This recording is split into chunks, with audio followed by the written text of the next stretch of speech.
Are we on? Are we on? Are you? Hello? Yes. Hi, Sonia. Have a good weekend, Sonia. Hello. Hello. Sorry you're not here with us, Sonia.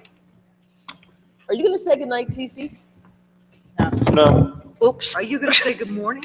we should all say it.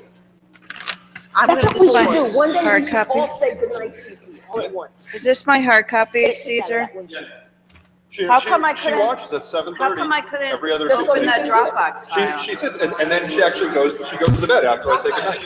She says she says goodnight, Daddy, and then she goes to bed. Do you think anyone? Next Tuesday? What? Next Tuesday, I'm going to say goodnight, Cece. Okay. This Tuesday coming, I would. We can all say it to get in harmony. Yes. I said next. So Caesar, this is different from what we got, right? And one of say- Okay. Okay, no, because I was able to get it. Get I home. was gonna say this looks an Yeah, awful lot that'll like be what I at the end of downloaded. the meeting. Okay, so I've got it in hard copy. I've got it in That'll be around electronic. 10. Okay. Are we on? Yes, we are. You don't even know who you are. Good afternoon, everyone. Would you please rise for a salute to the flag? Pledge allegiance. To the flag of the United States of America, and to the republic for which it stands, one nation, under God, indivisible, with liberty and justice for all.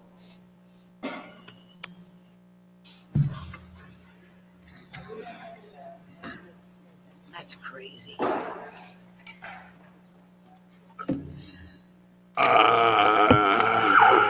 I don't think so. Pursuant to Section 5, Chapter 231, Public Laws 1975, this is to state for the record that adequate notice of this meeting has been provided to the public by posting it and maintaining the annual notice of regular meetings on the bulletin board of the municipal building, by mailing the annual notice of regular meetings for 2016 to the News Record and Star Ledger in December 2015, and by filing said notice in the office of the Township Clerk. Ms. Adams? Brownlee? Here. Mrs. Larrier? Here. Mr. Lembrick? Mayor DeLuca? Here.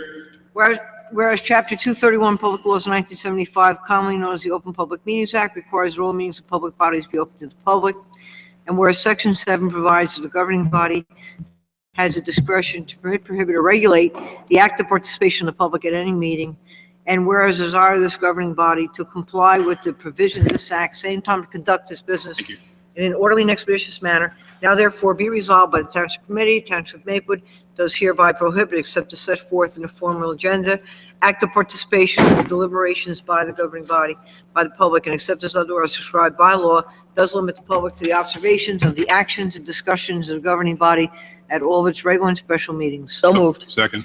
Ms. Adams? Mr. Brownlee? Yes.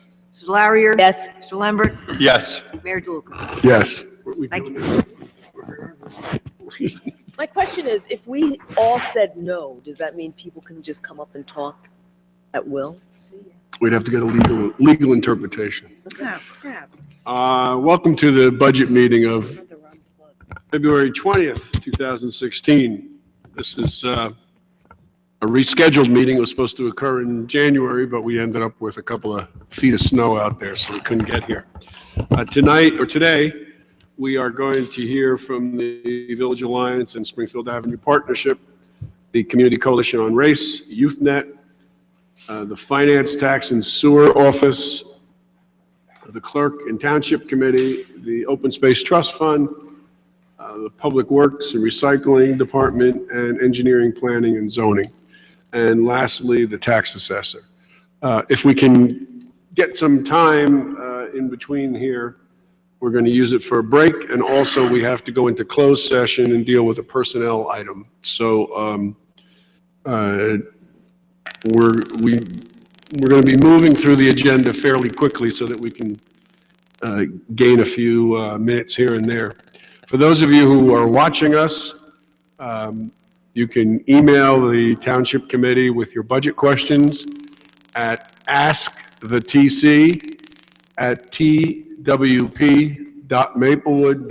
ask.the.twp.maplewood.nj.us. And you email your questions in. We'll ask whoever is presenting that section, and we'll get an answer for you right away. So you can email those questions into us at asktc@twp.maplewood.nj.us. We'll put that up throughout the hearing this afternoon. So we ready to go with the Village Alliance? And we have, we spent the morning over at DPW for our monthly talk to the Township Committee. So we're in transition, so some people haven't had a chance to eat lunch, so you might see us eating a little bit up here, but that's just trying to do everything in one day. So with that, can we have representatives from the Maplewood Village Alliance come on up? Here. There. Just move those microphones as close as possible. They don't fall down. And make sure they're on, Joe. They're on? Okay. Hello? Hello? Hello? Please, can you hear me? Yes. So we have had welcome. We've had a chance to look at the information that you've provided to us, your goals, your accomplishments for 2015, your goals for 2016, and your spreadsheet, your budget spreadsheet. And you also have a request for special project funding related to the post office redevelopment. So we'll deal with all that. We really don't want any of you who are doing presentations today, we don't want you to go through what you've already given us. Assume that we've read it.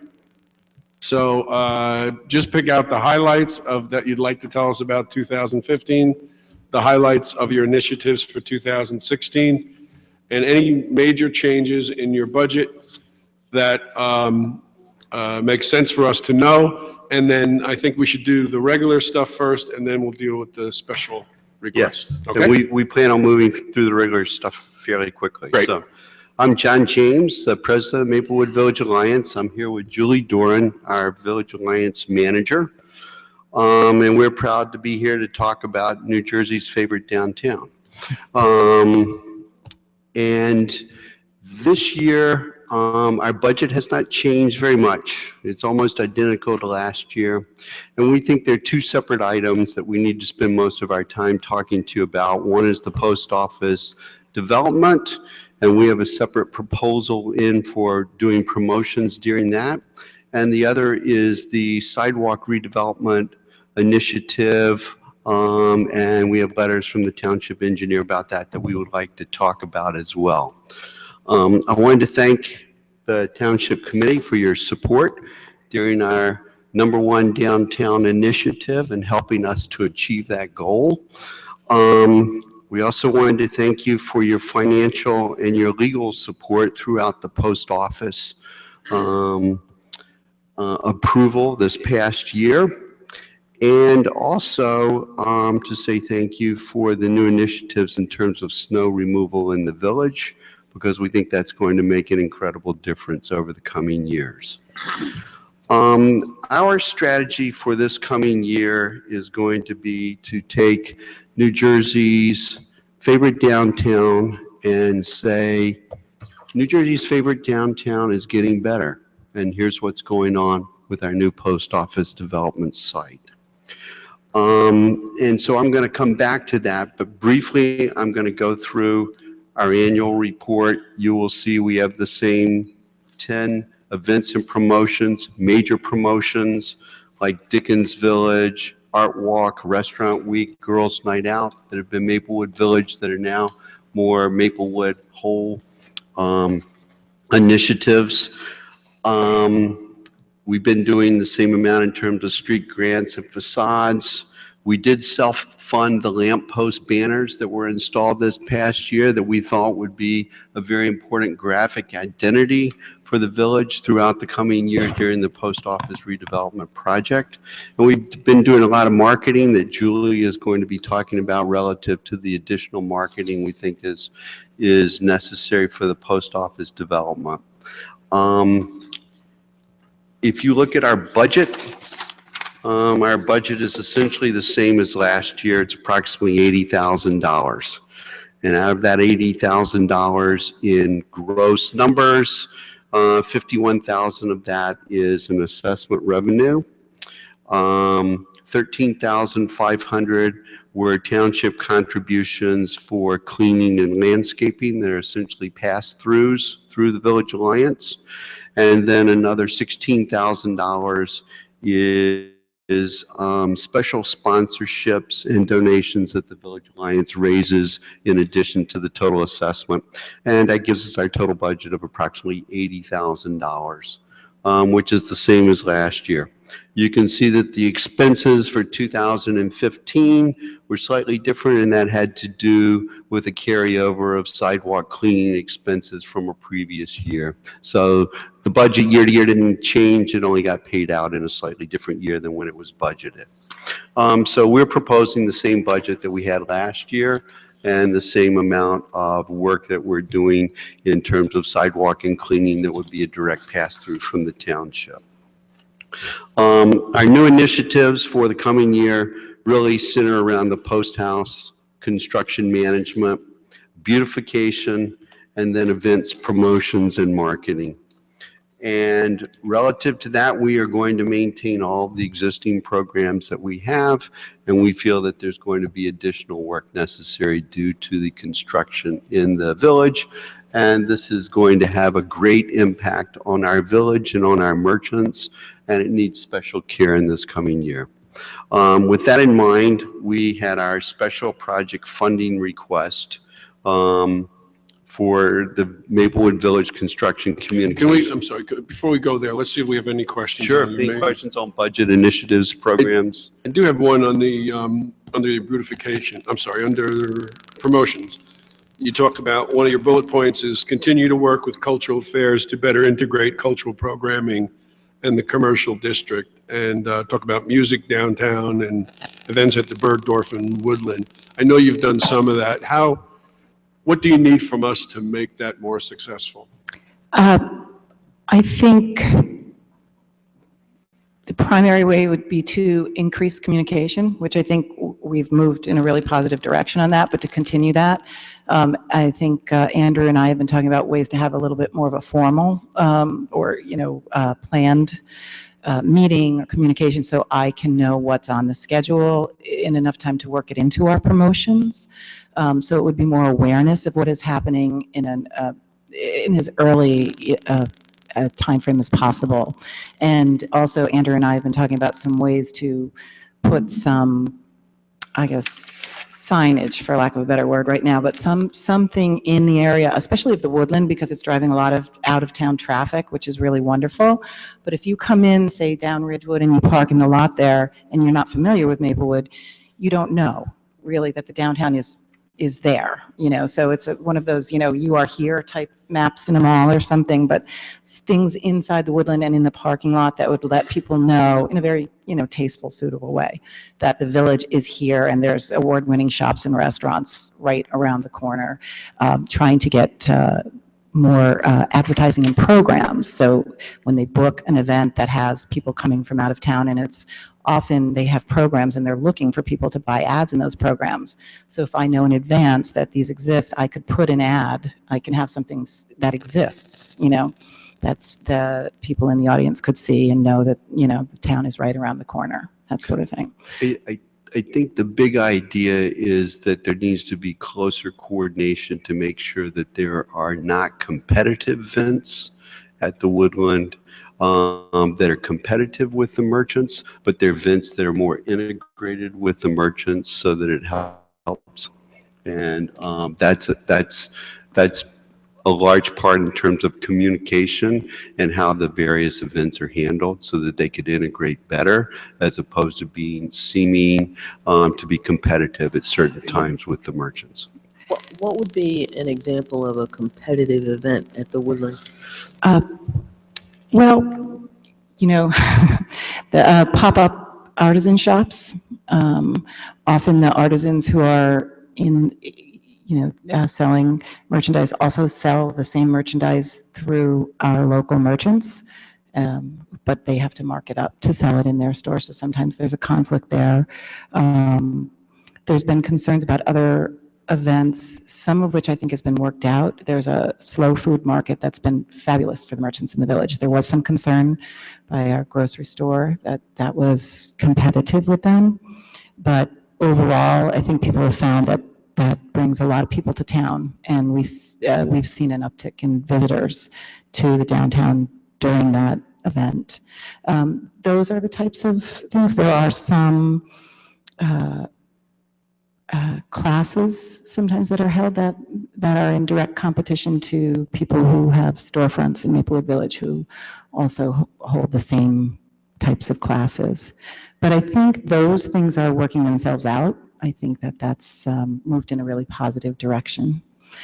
So yeah, it's earlier communication and coordination between, and going both ways, because there are ways that merchants can help the Woodland with their events. Sometimes they can supply food, sometimes they can, attend the events or promote them in their stores. There's opportunity for cross promotion between the things that are going on. Overall, it's been hugely positive, the work that's going on at the Woodland for the village.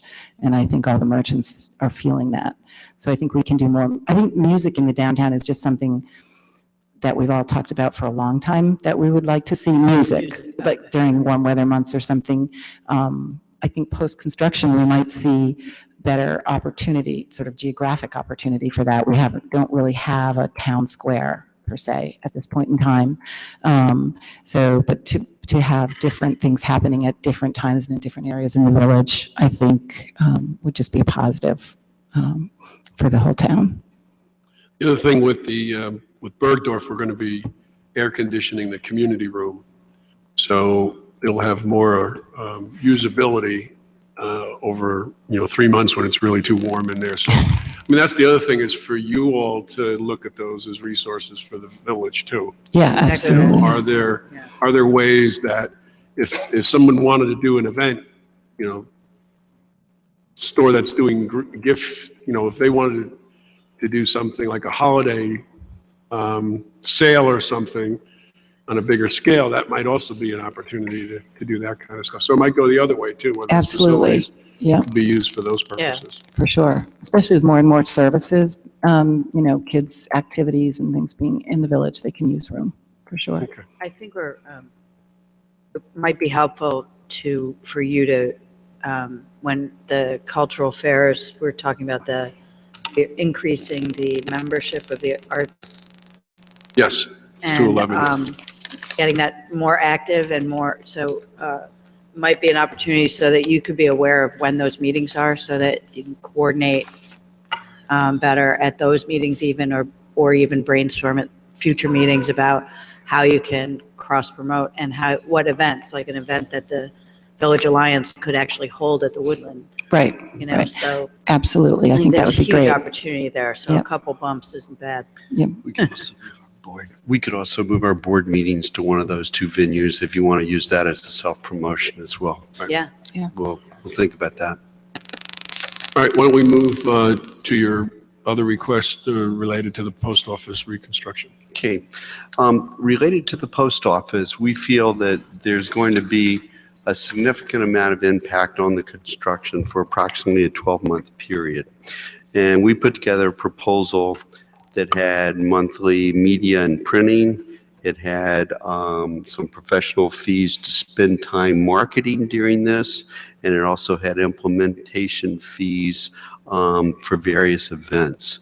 And I wanted Julie to talk a little bit about how we currently market in the village, and to tell you a little bit more about how we planned on doing this marketing during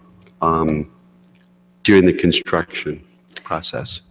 I think, it's important to remember what we're thinking about in terms of going forward with keeping the whole point about marketing in a positive way. As John said, New Jersey's #1 town is just getting better, is to create a positive message around the construction process so that we can keep the economic health of the village strong during that time. We think we need to do things in addition to what we normally do so that merchants don't see a significant fall off of business during the time. So what we do, I think you're mostly familiar, our marketing program has evolved over the years. It's become very much an electronic and social media based platform. I think evidenced by our very strong win in the New Jersey's Favorite Downtown competition, is that that's very successful. We use a mix of Facebook, of Twitter, of Instagram. We use email marketing. We drive a lot of traffic to our website. We also use a lot of the old-fashioned methods, posters and counter cards. We have electronic ads in various publications. We're very lucky to have the Village Green with us now, and we also have Tap into Soma, which is also becoming a very strong outlet. We have Matters Magazine. We have print ads, and at times we still advertise in the News Record.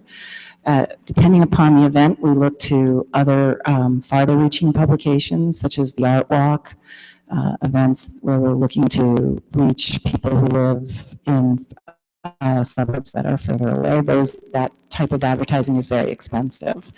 So all of that work takes a lot of coordination. It takes a daily effort. It takes not just putting messages out, but being aware of what's going on in the entire community. We try to make our messages not just about a specific event or promotion, but we try to make it newsworthy, fun, informational, and sometimes about things that have nothing to do with an event or promotion in the village. That takes planning, work, maintenance, monitoring. We'd want to apply the same principles to anything we do in or around post office construction. So the $2,500 a month for media costs really relates to purchase of banner ads on electronic publications, purchase of media, print ads, email marketing, looking at outside lists should we need them. It's pretty much the hard media costs associated with any communication plan. We've actually already been working on some of that initial media campaign for the underpass going under the railroad tracks at the edge of it.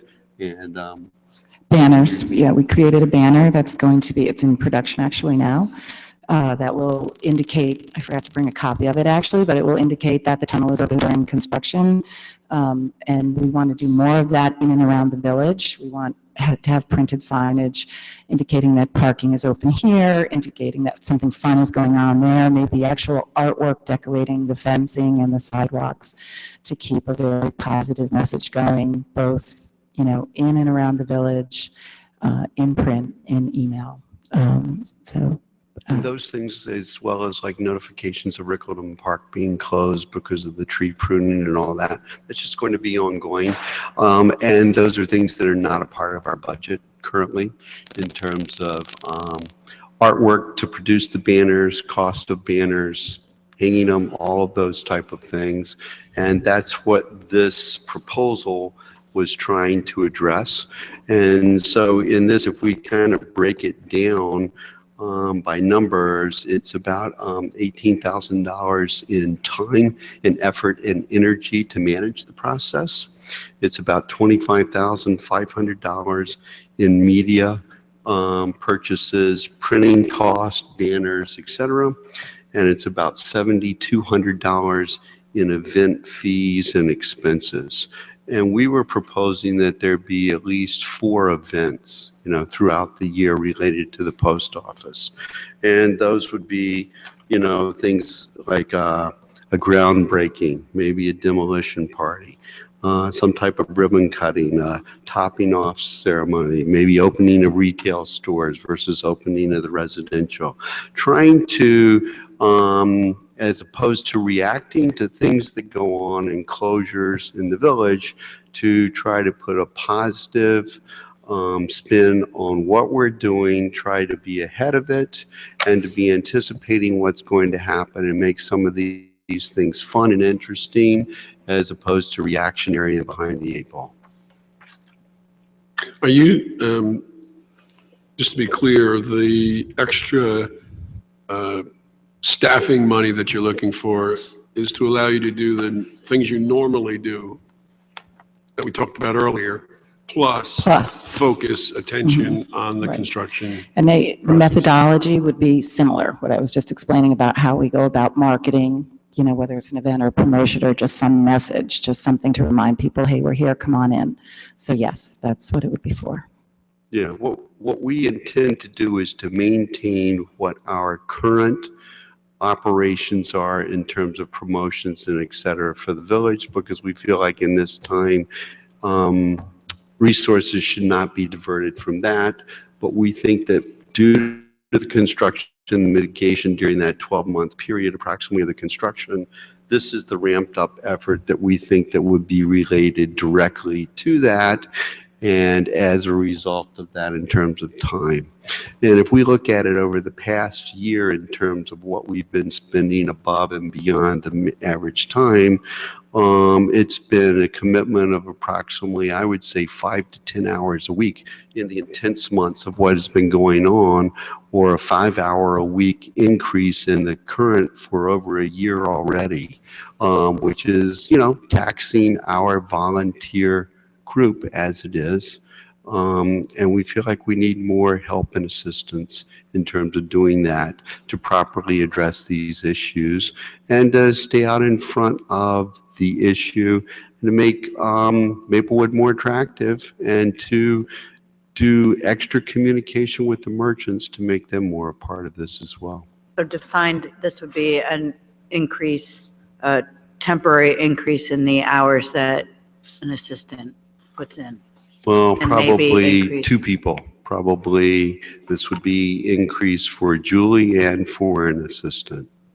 Hours to be exactly determined, but it would be, I've always said that the village manager is a part-time paid full-time position Not to in a tell me that. volunteer effort. And we're already there, but we need to do more.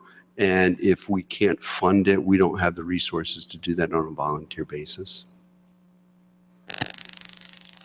Any questions on that? Okay, you have one other thing on the sidewalks? Yes. We don't have that letter from Mr. Malavasi, so you're going to have to just sort of cut to the chase as to what that is. Okay. The concern here is there's been an ongoing concern with the sidewalks in the village and with the pavers for many, many years.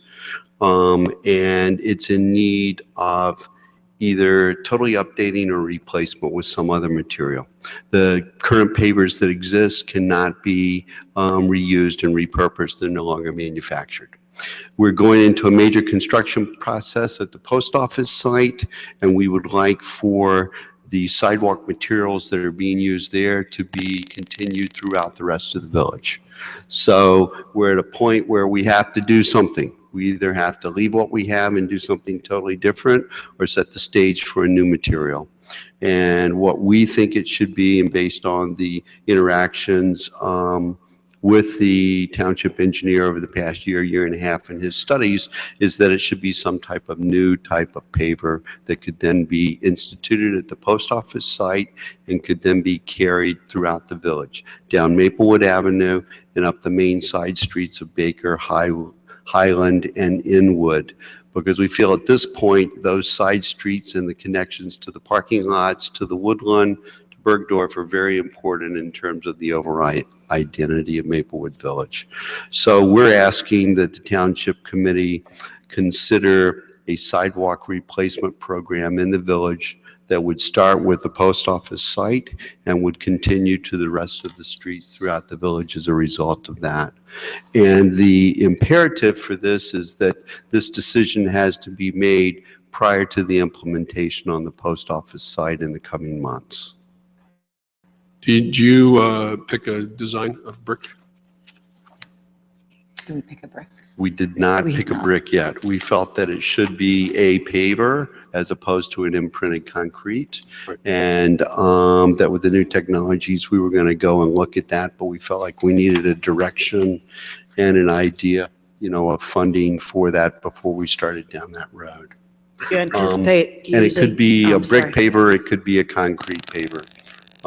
That has yet to be determined. And I might have missed John saying this, but one of the conversations we've been having with the township engineer is he was considering mixing new pavers with existing pavers and creating some kind of, to save money, but it was our feeling that that would not work, that the pavers, that you can no longer buy the pavers that exist are no longer manufactured, so there's nothing out there that matches that paver, and many of them are in a state of disrepair, so to reuse them doesn't seem like it would be the best investment of our funds.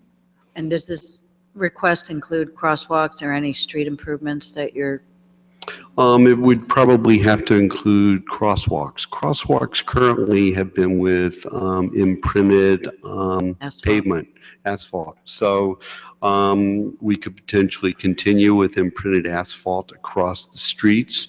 The imperative was that we really needed to do the sidewalks at this point.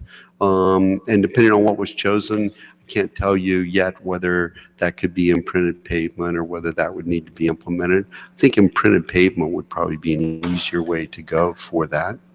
There have also been several studies with the previous township engineers at a couple of the intersections in terms of necking down and making it a little more pedestrian friendly, especially at Baker Street, where you have those long ones. So as a part of this, I think that that's I feel like all the other intersections are well taken care of, but that's one where there may need to be a slight curb correction to make the walkways slightly smaller and some of the view angles a little bit better. Yeah, we've been talking about that at engineering and Yeah, engineering's been talking about that also relative to pedestrians walking to the train station. So I think this would tie into that very well. I don't see it as a huge thing, but I see it as something that should be a part of that initiative. Okay. You would not want, if we were to move forward on a sidewalk replacement, I would assume you would not want that at the same time the construction is going on with the post office. No, I would think that we would want, Unphased in. yeah, we would want to phase it, and you'd want to do the post office site first and then come up with an implementation and phasing plan, and obviously, you know, not in the fall months, predominantly between, you know, Halloween and Christmas, et cetera. But, you know, we can't do the whole village in August. So as far as budget impact, this might be something that would be in the capital budget next year for the rest of the village or a portion of the village over a couple of years. But this year you want us to focus on the front of the, whatever's going to happen in front of post office. Yeah, and I think we should do as far as we can to the edge of that as a part of that and consider where the appropriate cutoff is. All right. Anybody have any questions? Okay. Okay, thank you very much. Thank you very much. We get any questions from the internet? Okay.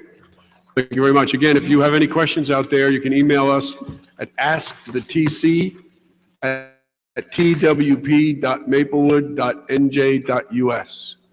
And now we're going to have representatives from the Springfield Avenue Partnership. I think we're going to need 3 seats. Mr. Manning, can you give up a seat? Oh, great, thank you.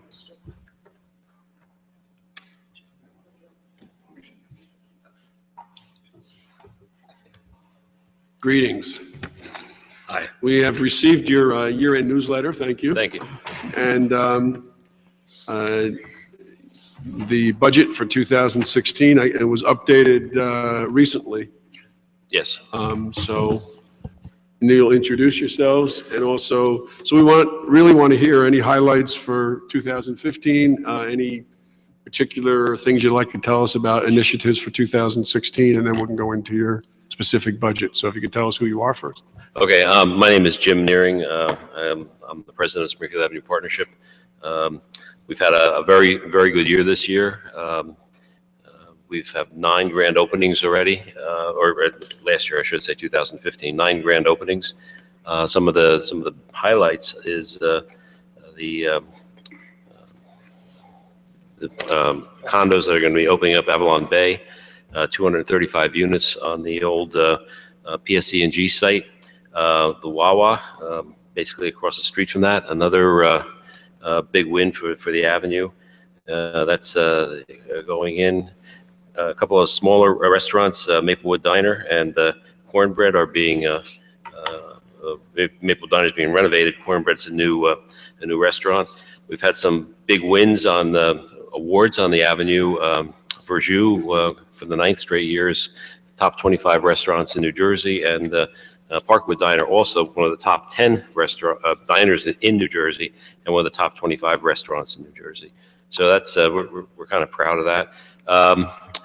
The changes we made last year, where we combined the Harvest Fest and into a Harvest and Health Fest, and that increased attendance, and I think made it a much better event.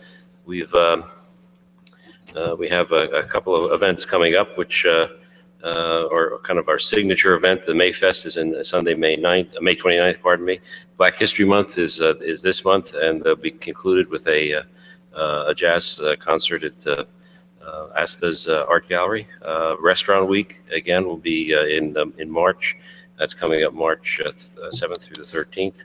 And holiday celebration at the end of the year is TBD. We continue to develop our social media with the help of JDP Consulting. We have over 1,000 followers on Facebook alone.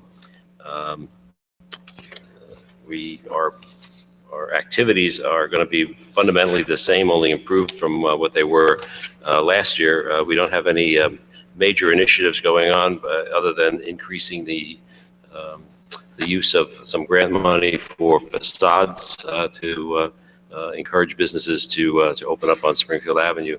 And that really is about it, which I'll let Sheila go into the budget, but our budget is fundamentally unchanged from last year, and we've adjusted some categories around, but it's basically the same. So Before you get into the budget, could you talk a little bit about how you use some of the partnerships resources to incentivize the wine barrel around signage, and how you leverage that and influence that? Sure. It was kind of an odd building that's there. It's an old bank, or a relatively new bank, actually. And the wine barrel wanted to move in. We looked at their design for their signage, and it didn't thrill us. So we worked very closely with them, giving them additional grant money to do the signage the way we wanted. We thought it would look best, which they embraced eventually, and I think we got a better outcome from that. And that's some of the things that we're going to be using some of that grant money for going forward, is similar issues where we have we consider a signature building or a signature location, as that one was on the corner of Springfield and Prospect, to make it more attractive looking. A lot of folks, I don't want to go into lectures on this stuff, but a lot of people, they have a great idea for what their business is going to be like, but they kind of get a little lost in what it ought to look like, and we really try to help with that. And we have some good people on our facade design team. We've also worked with the township on rewriting the facade guidelines.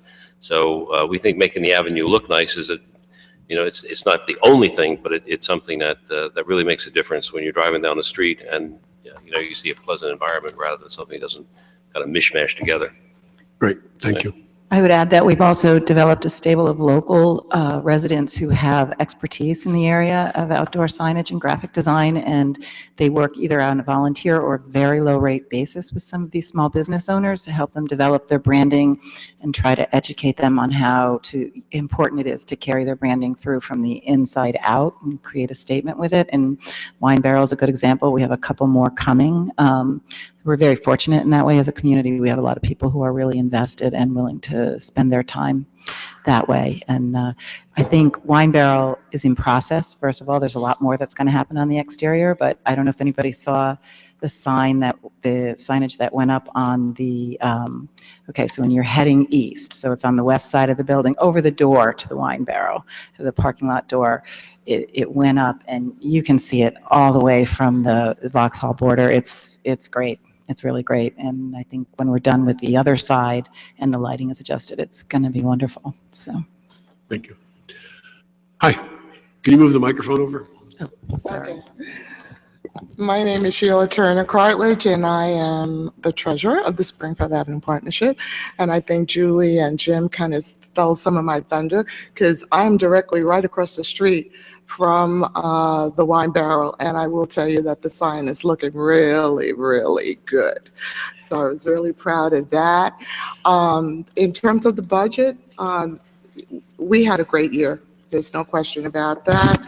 We're continuing on with that for 2016. There are a couple of things that I really want to thank. First of all, thank you for your support, but there are a couple of things that I wanted to just hint upon. I think they were discussed a little bit, and that is that when it came to the Harvest Fest in 2015, we did a lot better than we did the year before, and that's particularly because we did partner partner with the Health and Wellness group. And because of that, we got a lot more sponsorships. And when you have a lot more sponsorships and you have a lot more attendance, then you have a more successful event. And that's really what happened there. So we're very proud of that. With regards to the Mayfest, we're continuing on with street fairs.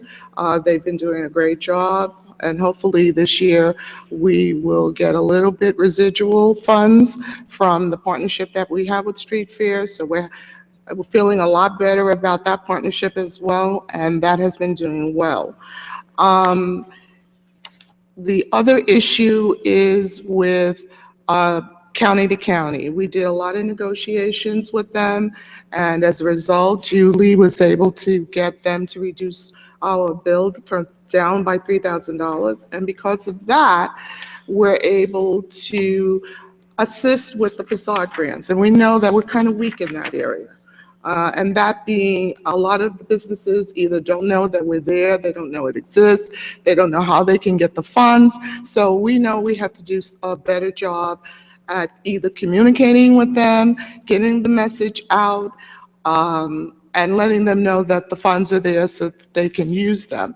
So that's going to help us. That extra funds that we did save, we're able to put in another place. So we're very, very happy about that.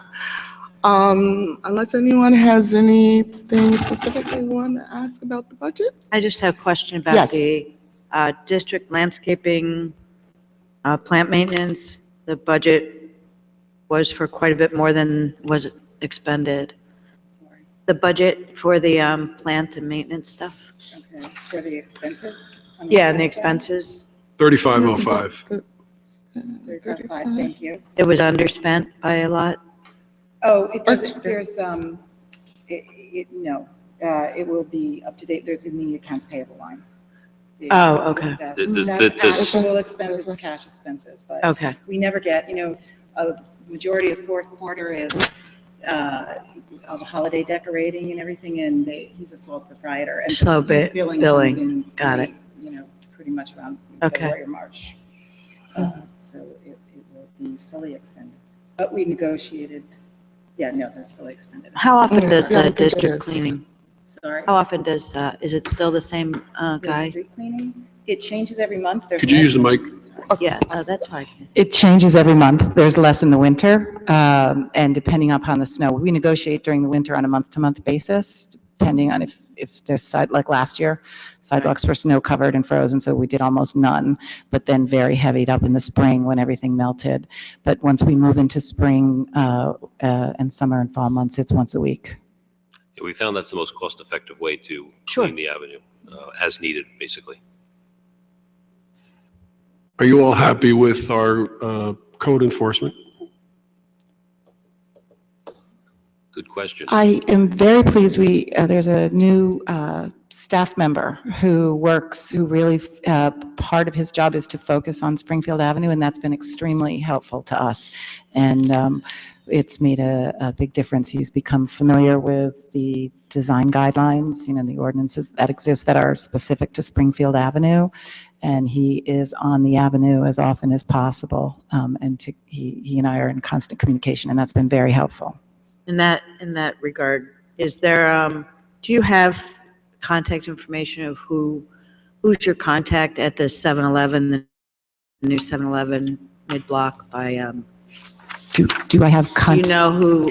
I have the manager's contact information at the 7-Eleven? Yes. All right, could you get that to me? Yes. Because they were approved with certain landscaping requirements by the planning board, and I know they've been noticed, and they still Have not. haven't done it. They have those dead tiny bushes in front along the sidewalk. Yeah, I can get you that. Anything else? Okay, thank you very much. Thank you for your time. And thank you for your support. You're welcome. Thank you for all Thank your you for your time and volunteerism. volunteering. And for coming out on a Saturday. That's all right. All right, next up, we have the Community Coalition on Race. Thank you for giving up your seat, Mr. Manning.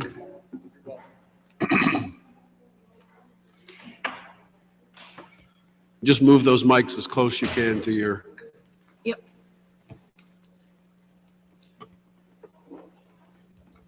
You ready Hi. for us? Yes, you can tell us who you are, and I think Yes. you've heard my request is to focus on. We're going to move through. Okay.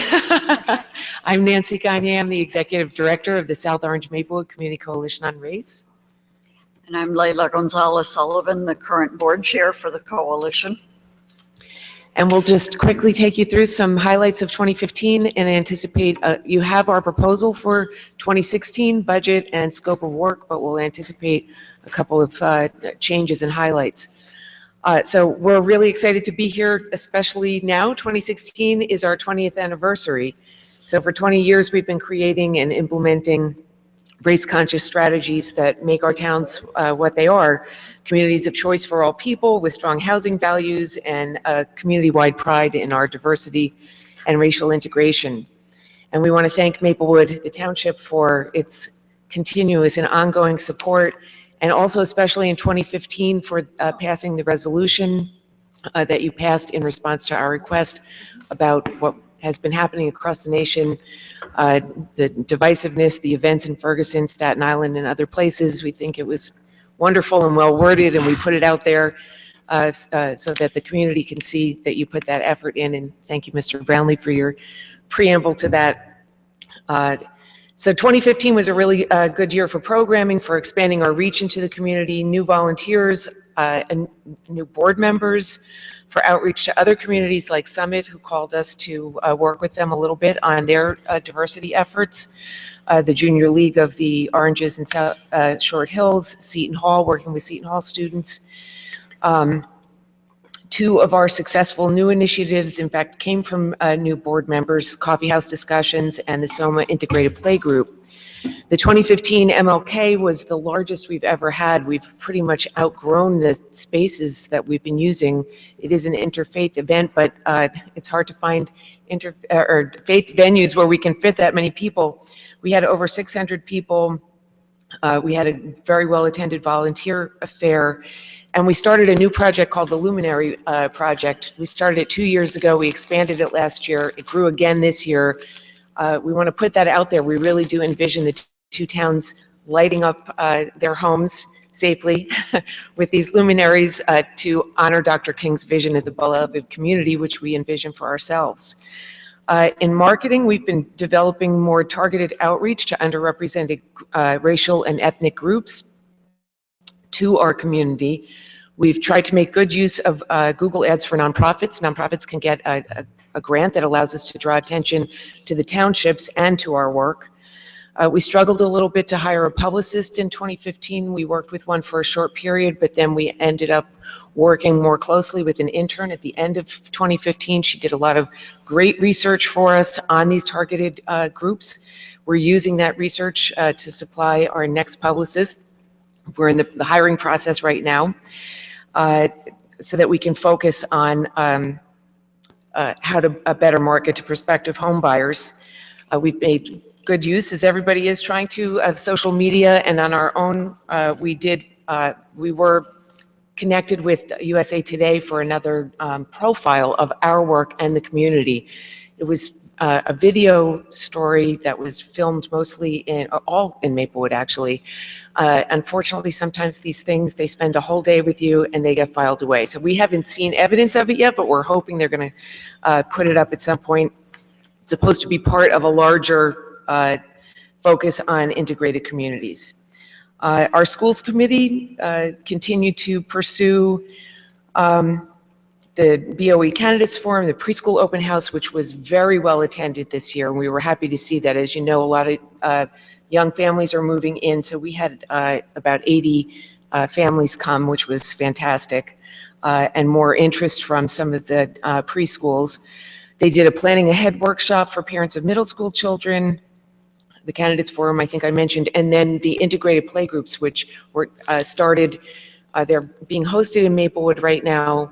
It's a way to reach young, new families with young children, 6 months to 5 years, with their parents on the weekends right now, so that we can provide people. We're always trying to look for those opportunities to bring people together over a shared interest.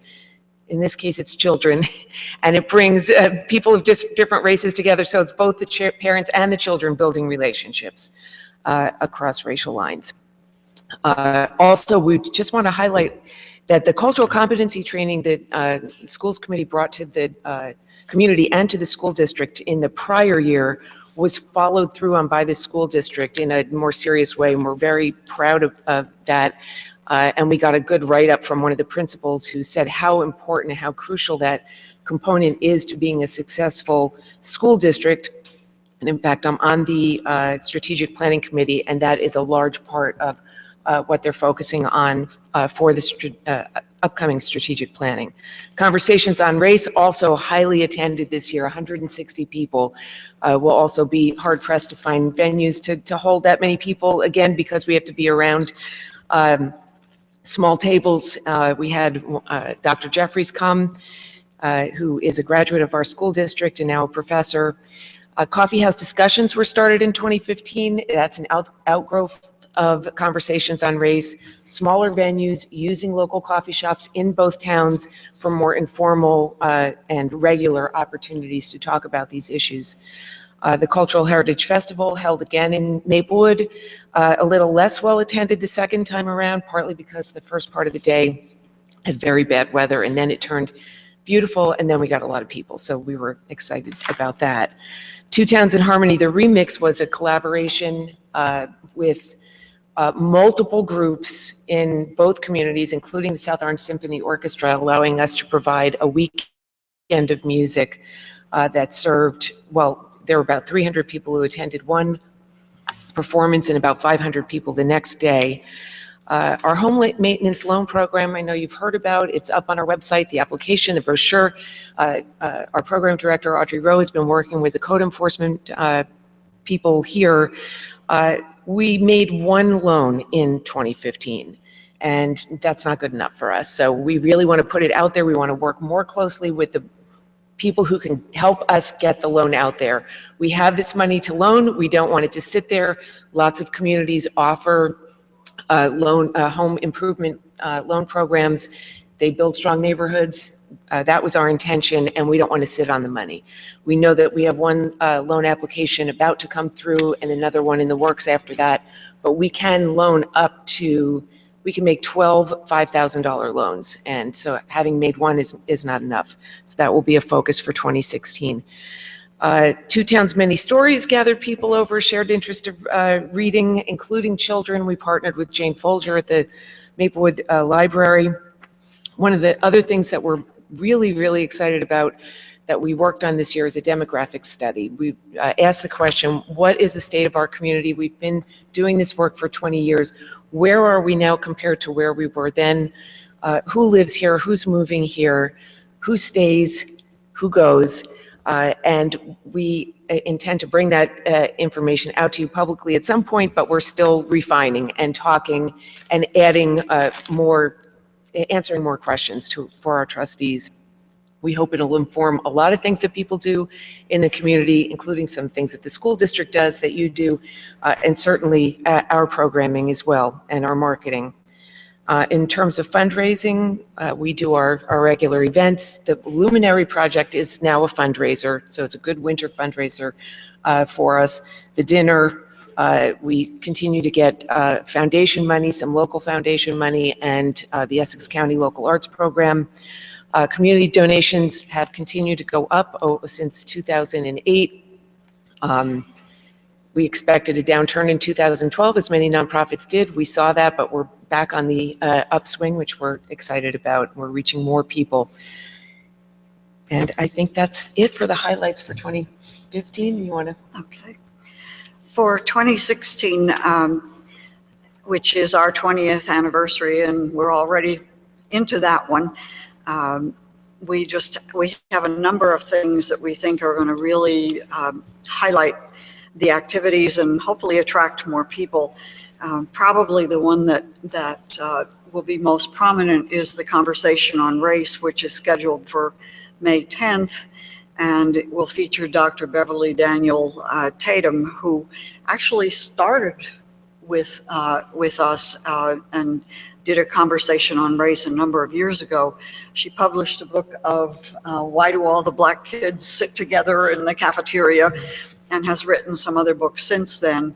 We're hoping that in addition to that big conversation prior to that. We'll do some coffee house talk about some of her ideas and things that we will cover in the bigger one. As Nancy mentioned, the demographic study and report has been really interesting. We have found that the towns are pretty stable when you look at overall at integration and so forth, but that when you start looking at neighborhoods, when you start looking at some of the data that we've seen in the early part of the school grades, that we may find some things there that we want to address. And as Nancy said, there's so much information out there that we really have got to bring it down to something that's workable for us. Most recently, we were looking at housing costs. And of course, when the coalition started, there were concerns that housing costs would go down if our population changed. In fact, we've seen pretty consistent movement upward in the values of the houses in town. So, you know, if anybody says we did something that wasn't good for the towns back then, we have pretty clear data that that's not the case, that in fact it's actually helped to raise our housing values. We'll be doing the Multicultural Festival again, but it's South Orange's turn this time. So we're planning that one for July. And then we have a lot of other activities that are going on, some of them internal to the coalition so that we can become more effective, and some of them, again, working outside in the community, and hopefully even sharing our model. Part of what we have said all along is we think we're unique in the country in many ways, and we have a strong model. Lastly, we just started the Civic Engagement Institute this morning. That's where I came from. We have a nice group of people who are, again, getting training to become volunteers. We will hope that one of you will help us to present the options for the town at the same time that the South Orange folks will also talk about where the needs are there. And I just wanted to kind of bring things back to a conclusion with our comments to remind us that this didn't just happen. This happened because the towns chose to move in this direction, to provide funding for it, and to support us through all the years while we did the things that we thought would create a very special community of these two towns where people want to live and want to participate. So we're grateful to you for the support all along, and recognize that much of it was coming from the impetus of the towns and the people back then in 20 years ago who felt this was absolutely essential for us. That's it. Unless you have questions. Yes, Ms. Adams. You mentioned the neighborhoods or the areas that the overall diversity in both towns, yet the neighborhoods seem to be staying or doing one. And years ago, I know the CCR had tours, but I don't see that in the plans for 2016. When did those cease and Yeah, why? a few years ago, actually, probably 2 or 3 years ago, when we came before you, we said there was a downturn in the request for the tours because people find everything online. So they find pictures, they find descriptions of homes, they find tours of homes, and our marketing committee, it's got to be at least 3 years now that we've had the video up, and it is on the township website as well. We created a virtual tour of the community, and we find that a lot of people do access that either through, and we can find out how many hits that you get and we get through our YouTube site, and it lives on the homepage of our website. If somebody calls us and said, I want to see the community, or if a realtor recommends a group or a family for a tour, we still do have the ability to, we have the tour guides, we can get the jitney, we take them on the tours. People just aren't really requesting them. Yeah, so we're finding that the video tour has been a replacement for that. Do you have any, has there been discussion at the organization or any plans to address this issue of diversity not being diversified across neighborhoods? I mean, because it's a concern of mine. It harkens back to, 25 years ago when Friends and Neighbors was in existence and realtor steering was an issue. So are there any, because I find that disturbing that it's not, that it's stagnating as far as diversity in neighborhoods. Well, one of the things that the demographics report is showing that there's great, in-movers tend to be white, but that's not necessarily completely disrupting the levels of integration that existed prior to, or up through the 2010 census, but we will see that change in the future and drawing more people. Our goal is that marketing outreach. I mean, our response right now is how do we target to other populations to maintain the diversity that we've grown to love in these towns. And that means being. Do you focus on diversity other than skin color? This would be all kinds of diversity, yeah. Yes. Different cultures, Yes. Asian, Hispanic. In fact, one of our suggestions that we're going to move on is to have small focus groups with the Asian community, which has been organizing itself, and with the Latinos and some of the others that are already living here, to learn more about why they chose to come, what they find attractive or what they would like us to be working on in order to make it even more inviting for people of their particular group. So that's something that we're also looking at in terms of our marketing for this coming year. Great, thank you. The Township Committee, as I said earlier, we were at talk to the Township Committee session this morning over at DPW. We now do 6 sites around town, and all the sites are very different as far as who we interact with. And I think if there's one thing I would hope that the coalition might think about in the future is how to reach out a little more into communities that are not being engaged civically. Either there's language barriers, there's not familiar with the culture of engagement here. One thing I would urge you to think about is moving around your activities. I know when you did the diversity, the cultural festival was in Memorial Park. I mean, this is where you might have an opportunity to bring some new people in by moving it around. And getting people to experience different parts of the community. So that's something to think about. I'm really very interested to find out more about the demographic stuff. We've been working hard to try to get our boards and committees more representative. So the work that you're doing with the Civic Institute, we're looking to bring more people on. Right now, we're actually pretty full with all of we have about 110 spots that we fill, and they're all pretty much full. But what we'd like to get is a good bench, because it may be time to recycle some people in and out. Okay. Mr. Brownlee. Excuse me. Yeah, no, we've had a couple of remarks about, the diversity in the neighborhoods, and I was glad that you spoke about the Civic Engagement Institute. I think most people know that I'm the liaison to the coalition, so familiar with obviously all the good work that you do. And, as a person who's sitting in the seat that I'm sitting here in, as a member of the Township Committee, and, as one who's been involved in the community in a lot of different things long before I was on the Township Committee, including being the chair of the Board of Trustees of the coalition.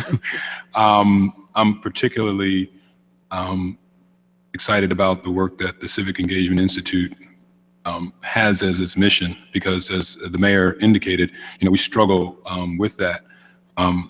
I have long said that a truly integrated community is integrated in multiple respects. We talk about the diversity in the neighborhoods in terms of people living here, but a truly diverse, truly inclusive community is not just integrated in terms of who lives here, but also in terms of who's, I've kind of used like a 5-pronged approach. It's who lives here, how are the children performing in the schools, who's engaged in the civic life of the community, who are the representatives in the governing body, and ultimately as well, how are the businesses in terms of business ownership.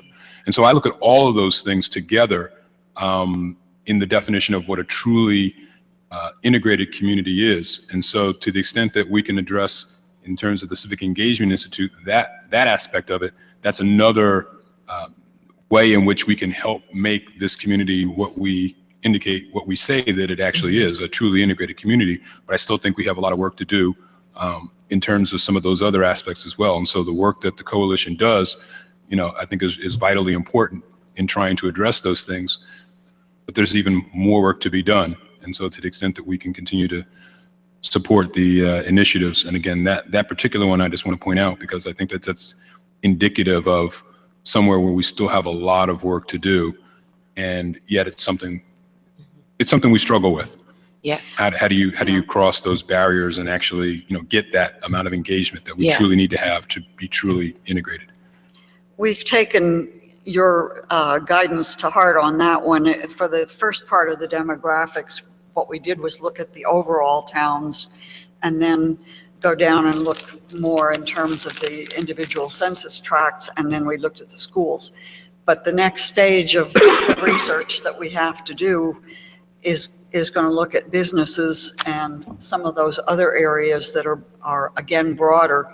And fortunately, we have some really wonderful new people serving on our board, a couple of whom are very, very interested in working on the business piece of it. How do we attract people here, and what types of businesses don't we have that would be good ones to bring in to serve the diverse community? So that's stage two.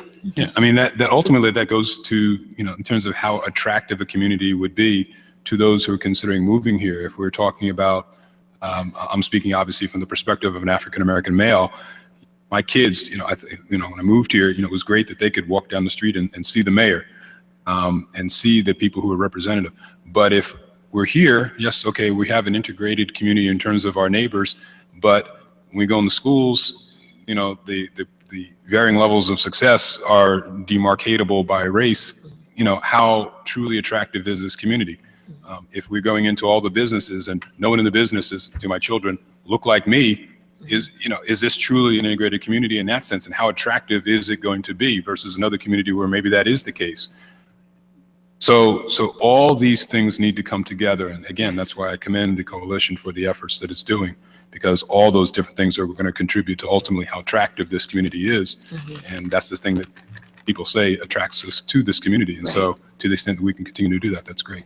Mrs. Larrier? Is there a member of either of the SIDS on your board?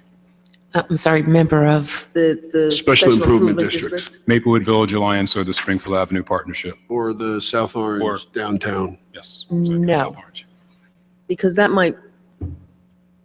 Well, certainly more, maybe not on the board, but more integration with the business community. I think, you heard earlier, you were here for the presentation. Yes. So in Maplewood, the link between the two downtowns or the two commercial districts is Julie Doran. We're also working to do work on Irvington Avenue, and then Bob Zuckerberg over in South Orange is working there. So it might be interesting to have them come and have a conversation with you too. Yeah, there are definitely more opportunities for partnerships because some of the things that you're bringing up about engaging people who are underrepresented, even with our Civic Engagement Institute, we don't have a great model yet for reaching those people to get them into the Institute. Right. So we're struggling with that too. The school district, ever since I've been here, and this will be my third strategic planning process with them, it always comes up. How do we reach the people we need to reach?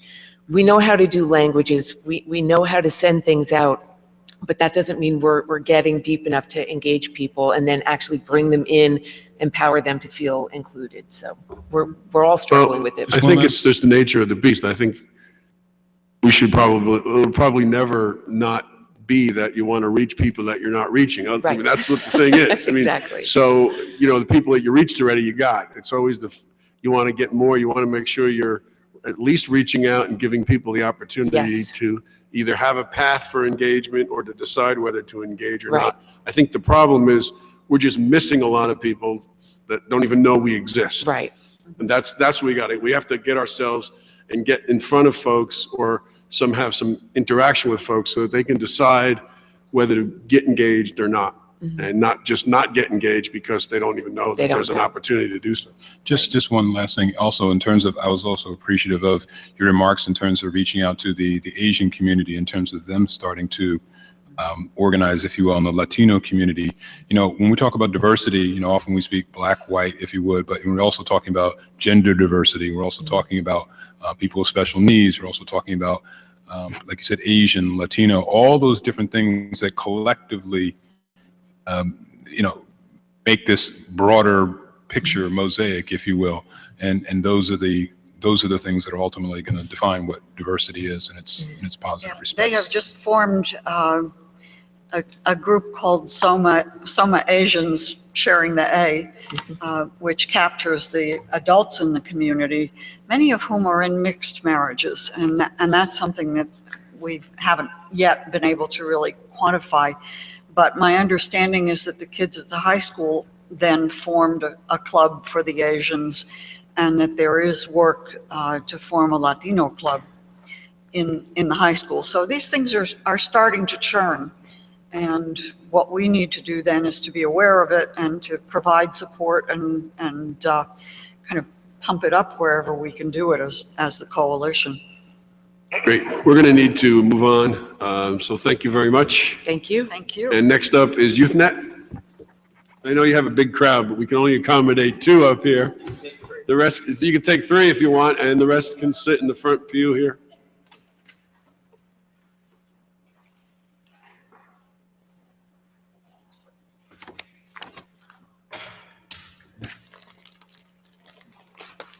So we're looking for you, to first introduce yourselves, and if you want to introduce the contingent. We have received information about YouthNet and your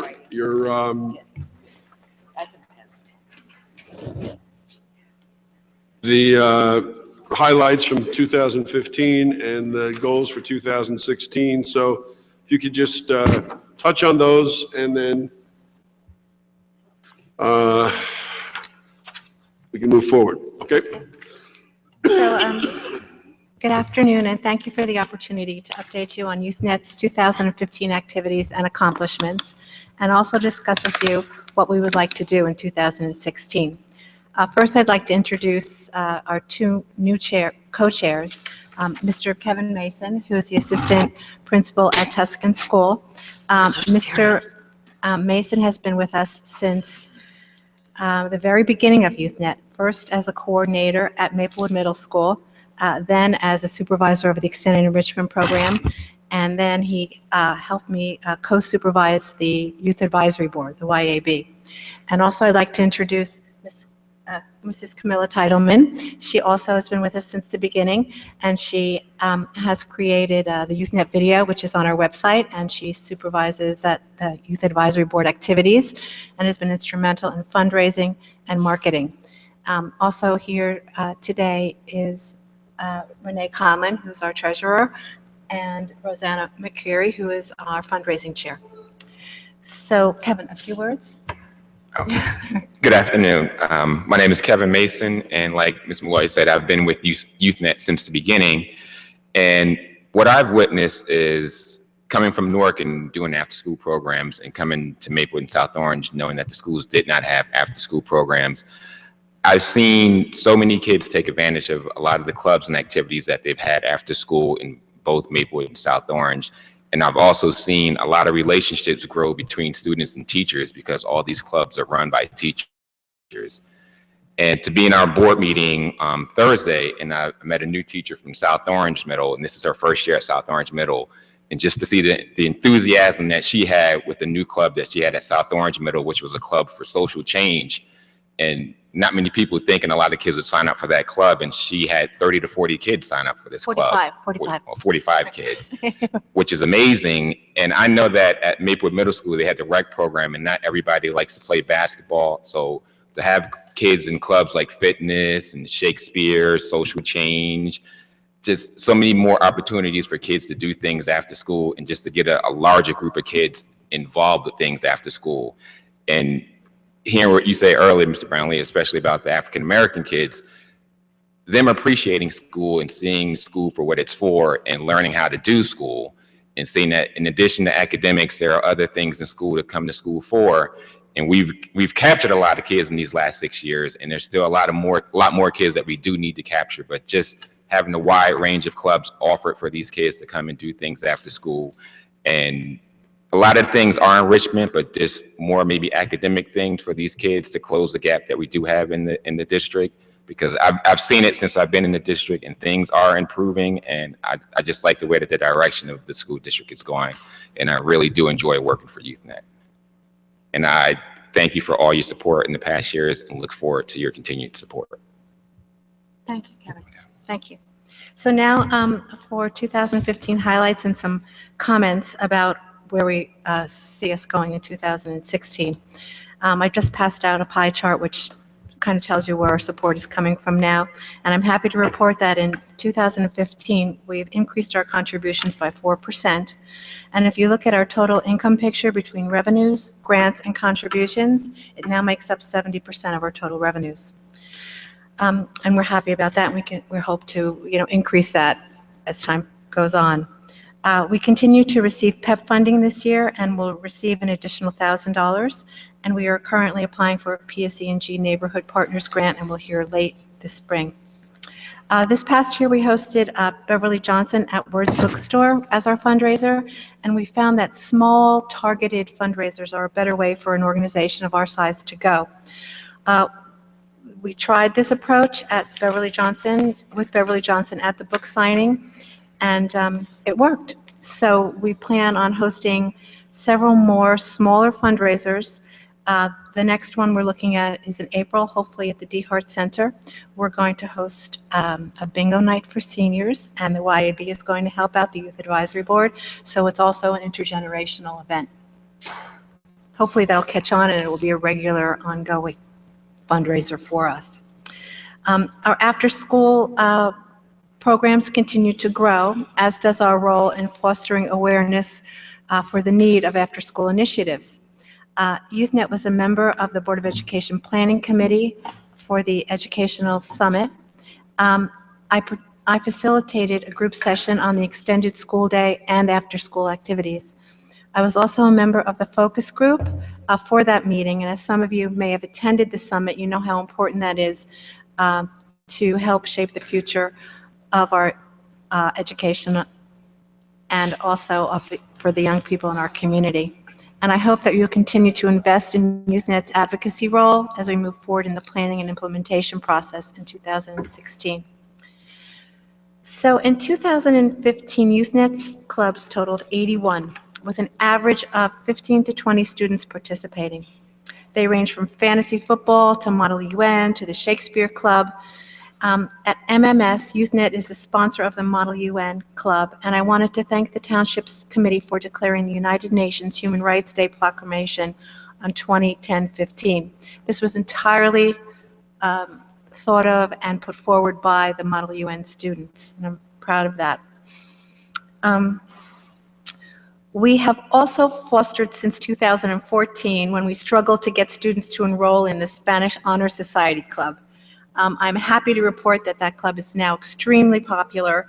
It's grown in its numbers, and most recently, they have read in Spanish to kids at the Maplewood Library, and do that periodically. So I'm happy that this club got off the ground. I'm also very happy to highlight and proud of the MMS Spartans. They train at Maplewood Middle year-round. They build their endurance, and their skills are tested on weekends, where they compete in events where they rock climb, run through mud, run up and down hills, and obstacle courses. This is done on the weekend with the support of parents that actually come out and teachers. So it is clubs like these that bring our community together in friendship, fostering a fabric of our unique identities, and creating an opportunity for them to be shared. A new club that I wanted to mention is the club that Mr. Mason mentioned, the Students for Social Justice and Action. It's a new club started this winter, and it's at SOMS, and we're hoping to bring it to MMS in the spring. And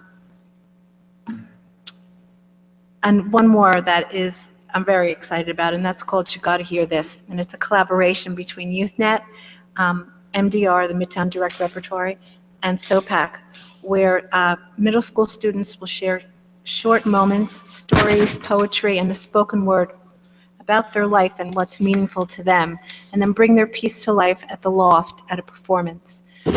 This will take place in May or early June.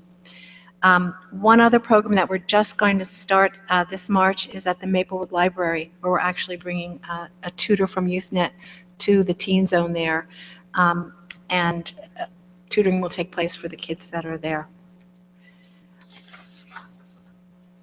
Okay, now on to the after-school extended enrichment program. This is the program that runs until 6 o'clock at both middle schools. We hired math teachers this past year at the extended enrichment program, and this was in response to parents' concerns about math skills for students and the need for extra assistance. In 2016, we hope to grow that part of the program as a separate opportunity, not only for tutoring for those who need help, but for those children that want to be challenged. I also want to stress that no one is ever denied access to any of our offerings due to finances, and our scholarship aspect of our programs continues to grow. And in 2016, we want to increase this. As you are all aware, the YouthNet sponsors programs at Columbia High School. This past year, we hosted a talent show at CHS that the principal would like to make an annual event and hold on the same day as the Pops on Parker concert. We are excited to make this happen again, as it allows students who are not necessarily in the play or in a performing ensemble at the high school to perform, and it brings out a whole different set of communities, talking about reaching people that may not ordinarily be reached. This is one way we can do that. We continue to run coffee houses. Our last coffee house was the 29th of January, and the focus was to help raise money for the senior class. We are looking forward to trying to hold a larger one at the Woodland, and Andrew and I have been talking about that, and we hope that we can pull this off in April. YouthNet also has a mentor and internship program, and this past year, with Rosanna's help, we introduced a resume writing workshop as part of its placement process. The students found it very helpful and completed the workshop by creating a resume that they brought with them to the interview. 2015 saw several new mentors. We hope to increase that in 2016. And we also hope to increase the applicant population too. We placed 25 in 2015, and we'd like to double that in 2016. YouthNet now also qualifies to fill the community service requirement for Columbia High School, and that's helping to bring kids into the Youth Advisory Board. So in 2015, YouthNet participated in South by South Orange, which allowed the youth to get involved in a meaningful way. And in 2016, we hope to strengthen our community ties with other nonprofits, the police in both towns, the Board of Education, recreation departments, libraries. And on our agenda is to hold a forum where ideas will be shared concerning the youth in our community, focusing on volunteerism and the development of new programs to meet identified needs. One that I'd like to mention now is one that I was talking with the recreation director here about. And I've met with the principal and people at the library, and that is for structure, programming, something to be in place that's significant after 5 o'clock.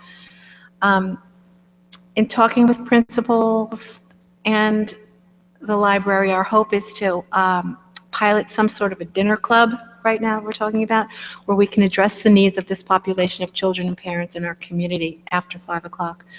There'll be more to follow up on that as we kind of kick it off and get it off the ground. So YouthNet continues to be aware of the growing and changing need for after-school activities and supervision, and in 2016 plans to focus on addressing these through programming, advocacy, and community outreach. Your continued support is needed to help us meet our goal, and before you have a service agreement where we're asking for the same amount as last year, $15,000. Our budget is a conservative one, and we hope to surpass our proposed budget not only in fundraising areas, but also in the clubs and scholarships that are offered. So in closing, thank you for your help and support and investing in the youth in our community. Thank you very much.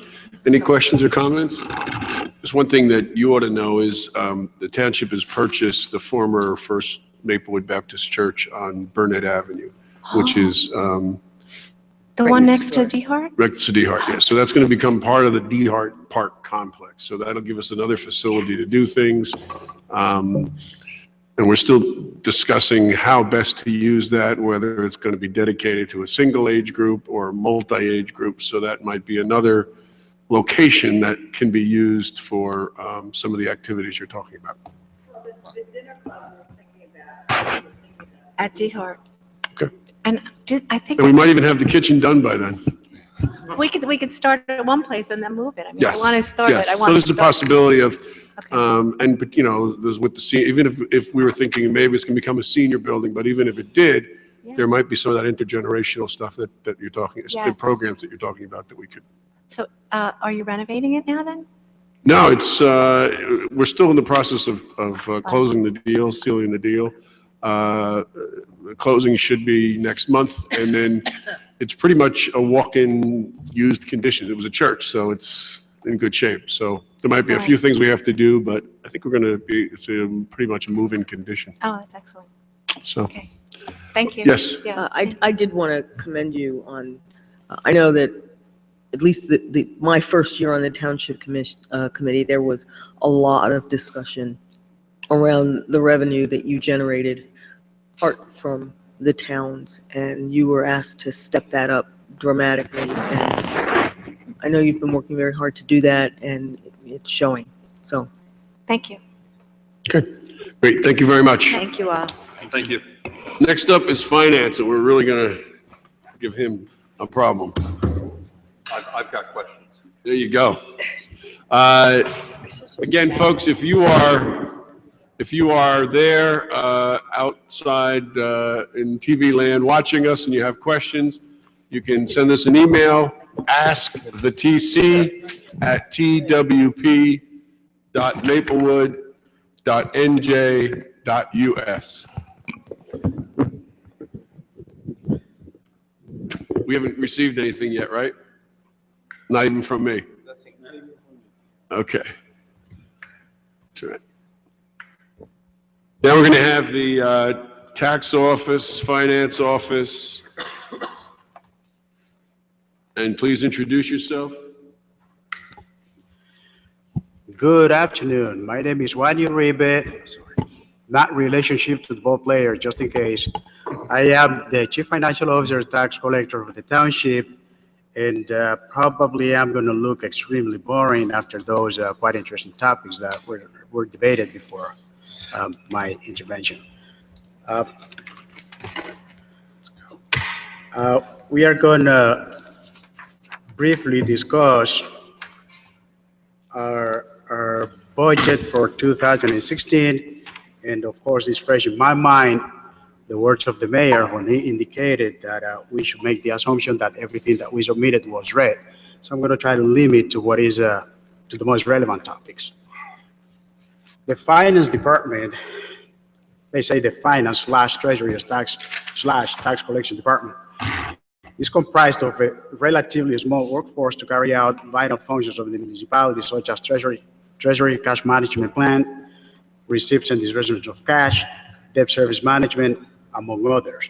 It's quite a small department for the amount of transactions, the volume of transactions that we have to handle on a daily basis, and that is something that I wanted to highlight as a way to show some gratitude towards my staff. It's quite a small workforce, but quite effective, and up to now, we have been able, in a team effort to do the job at a high level of efficiency.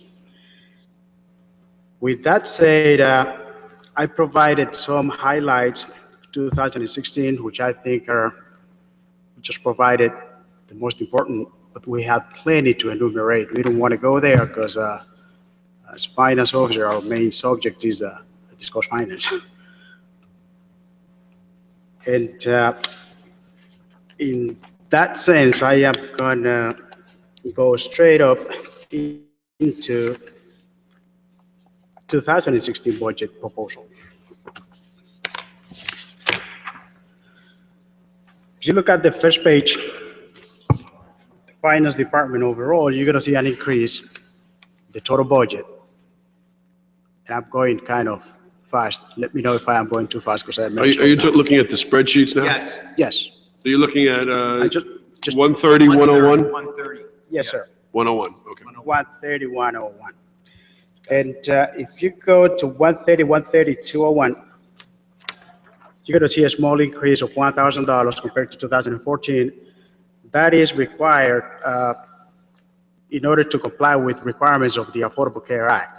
We have to actually mail notices and returns to every one of the employees of the municipality. That line of appropriation will cover that. We also have, in order to compensate for that, there was a decrease of $1,000 in the item 206 in that same token. And so basically we cut the appropriation of dues, meetings, and seminars, since we didn't have that level of expenditure in the prior year, in order to increase the Affordable Care Act. So we don't want to go down line by line, so we kind of get the gist that things are moving around. I think we want to look at things that are out of the ordinary or that are trends. Let me stop you before we go into the numbers. Does anyone have any questions about the achievements of 15 or the goals for 2016? No, I have a question about how many staff is, how many people are? It's quite a small department. We only have 4 full-time members and 1 part-time at the moment. What do you mean only? More than I got. That's quite a small department. Is that both finance and tax collection? Finance, tax collection, and treasury. Okay, so it's four full-time and 1 part-time? Yes, sir. And that includes you? That includes me. So there's a couple, unless people have questions, we can move on, but I do have a question on 130-221, which is the parking meter repair, maintenance. Yes. So I guess the warranties have gone out of those. So that leads me to question whether, because we're going to start incurring costs, that we ought to think about increasing the fee for parking. Excuse me, where do we have parking Where meters? do we have parking meters? We have 2 parking meters by the train station. By the and- train station. For commuter parking. Commuter parking. Is it fixed, by the way? Pardon? Fixed yet? Is it fixed? It is? Yes. Okay. No, he knows what I'm talking about. Yes. It is fixed, And okay. So the daily riders pay those machines that when we campaign out there, you see people going in and I paying. thought that was transit. So we get that money. Ah. And then we pay transit $6,000 a month for leasing those lots. That is correct. Correct. So we pay $72,000 a year for the leases. We bring in approximately, what? I can't remember. We bring in more than 72,000. Yeah, it's like about $104,000. And I think that number is soft. I think we can raise it. Well, that's the question. Well, no, we cannot raise it at all. We can ask transit to. Transit. Transit sets the rate, and we have to give them a reasonable explanation on why it should be. Right. So that's what I'm saying is Yes. that if we're going to start incurring $1,000, $2,000 a year in machine rental or machine repairs, then I think we ought to think of, whatever we want to bump it up. Now, they're responsible for plowing it, so we don't have those costs. But, if this is a cost now for the first year that we're putting in related to those meters. So it just might be something that we want to watch. I'm not saying now, but watch going in the future. So why is it New Jersey Transit gets to set that rate? It's their parking lot. It's their Yeah, property. but we're paying them to lease it, right? Yeah. Yes. Yeah, they set the rates at all the parking lots of their stations. Okay. And it has to do what the total commute cost would be, including the parking fee. That's how they look at it. Okay. I just know that as a commuter, their costs to me for tickets to go into the city have gone up significantly in the last couple of years. Say. Yeah, I don't know if you've heard. So, the idea that the parking, I just know that, if you try to get a parking spot in that lot anytime after about 7:50, certainly if you're getting the 8 o'clock train, you're not getting a spot in that lot. That's correct. Well, there's two lots. Remember, it's the Baker Street lot and the lots that are on either side of the station itself. Right, and I think that's true for, unless someone has different information, I think that's true for any of those lots. Yes, that's correct. That basically, you've got to be there by 7, maybe 7:30, or you're not getting a spot. And there's a lot of commuters who go in after that. So I don't, even if we were to lose some people to a higher rate, I still think we would make that up. Yes. People could get a spot at 8:15 and they'd be happy to pay. So I realize that I'm speaking to you, and we should really be speaking to New Jersey Transit, but I think we can go to New Jersey Transit and with a good faith, straight face, ask for a hike. Well, we did hike it from 3 to 5, right? It's 5 now? No. It's $3. It's still $3? I thought we went to 5. They wouldn't let us go up to 5. They wouldn't, there wasn't enough information proof that we needed the raise. Yeah, I mean, maybe we can try. The lease is very clear. Yeah, no, I know. So. I know. Yeah. And $1,000, if we say, well, we have another $1,000 expense, don't think it's quite going to get there. So why don't we watch it? Yeah, that's what I'm saying. But I'm just raising it as something that's a new item for us because we've not had that before. What other expenses do those lots incur for us? Oh, we clean them. Do we pave them or they pave them? I'm sorry? Pave them. They pave them? What? Paving. Pave, stripe? No, those are our lots. And we stripe. They have given us money in the past to reimburse us for striping. They paid for the machines themselves. For the parking machine, machine. Yeah. They paid for after that, we bought the surrounds. Right. They did that. That's basically what they do. I think. In theory, from a public safety standpoint, they should be New Jersey Transit Police as well, right? Technically? They do police it, but not to the. I said technically. Yeah, yes. Yeah, I've never seen. We do the traffic, Parking meters. the parking enforcement. Yeah, no, I understand that, yeah. Yes, yeah, definitely. And we collect the money every day. We collect the money and we pay the bill, and we do get a fairly nice bit of change for our efforts. Anyway. I have a question on the greenhouse. That's 430-208. Yes. Yes. What What about them? 430-208. 430-208. We've been budgeting $30,000 for the last few years. In 2012 and 2013, we were spending $20,000. And this is for energy, right? This is for heat? Yes. Heat. And last year, in the last 2 years, we've spent under $4,000. But yet we're going back up to $25,000 in a budget amount. Well, that's not, all right. You know what? I'll have to get you an answer to that. I have a little tag here about it. And, but. Yes, but I wanted to add a comment. If you look at the budget sheet, we quoted in $5,000, which are being used to compensate for the heat consumption of 60W, I think it is. And it was cut in $5,000, 2015. Yeah, but that says it came out of account 203, not 208. Yeah, we have I think they're different. Yeah. So in other words, the energy for the greenhouse, we had 30. It looks like we only paid 3,000. I'm thinking we'll look into that account and I'll get a better accounting for you for that. All right. 430,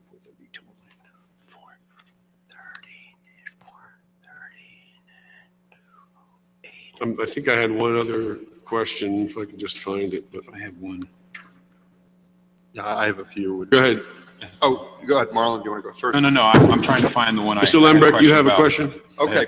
On 130-217, the credit card fees, could you just tell me what the credit card fees are?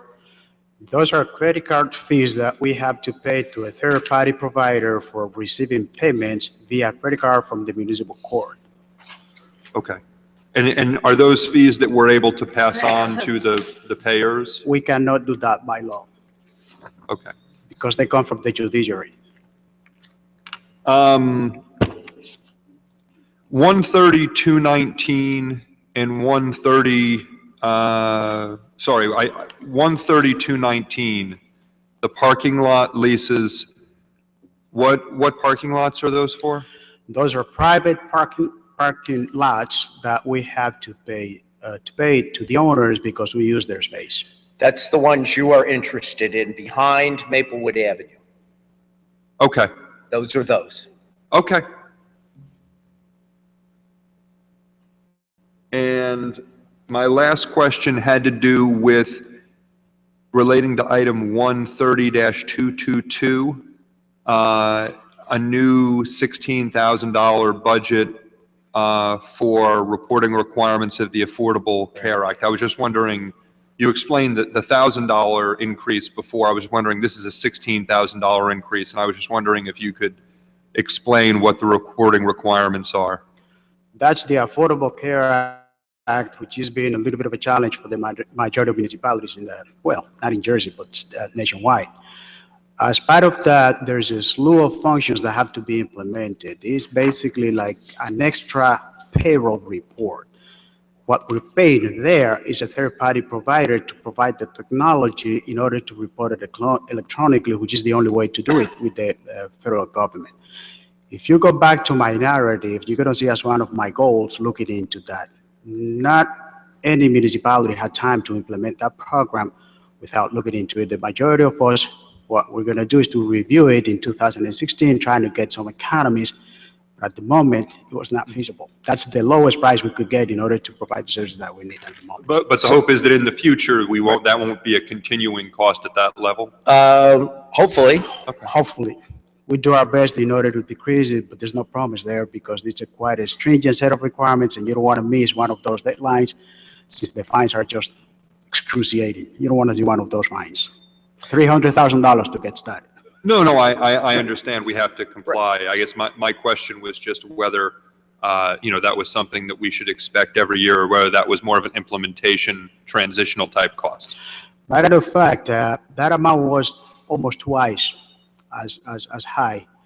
But given the collaboration of the administration and the job done by some of my staff members, we cut down the expenses to where they are right now. All of the data entry has been done by us. And I got to thank Caesar in those regards because he did a great job providing us the information that we needed. And still I have to review it next month before it's submitted to the IRS. It's been an incredible amount of work. So the bottom line is, yes, we will have a fee probably going on into the future to report these things to the federal government if ACA continues. Okay. Yeah. Yes. Yep. Yes. Mr. Brownlee?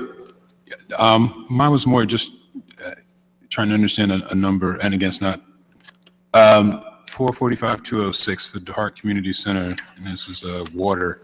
And I just know that the number seems to go up and down, and down. And I'm trying to understand why what is the volatility attributable to? I mean, I've seen in years where it's been 1,500 and 2,500, but it was 10,000, and okay, now we're budgeting 9,500. What's that? I was just asking what line it was. Okay, 445,206 to Hart Community Center. So it's towards the end of Yeah. under utilities. So it's been, I see where it's been 10 in terms of the actual past couple of years, and the budget's 9,500. But I'm just, again, just looking at the numbers going back over years, I'm saying just a couple of years ago, it was only 4,000, and now 9,000, 10,000. I'm just trying to understand what's the volatility It has year to do, attributable to. I'm sorry. Yeah, no, sorry. It has to do with how hot the summer may How what? be. How hot? How hot the summer is. How hot it is in the Yes, summer. because it's related to irrigation. Irrigation That's of a the bill coming field. from irrigation of the Hart. Ah, irrigation So field, if you okay. have a good summer with not too hot temperatures, the bill is going to go Some would down. say good is hotter, so, Exactly. it's a subjective thing, but. The higher it gets, exactly, the higher the bill. Yes, okay, so if we have a very hot summer, then it's going to be a bigger number. It's going to be a bigger bill. Gotcha. Which is what happened last year. Okay.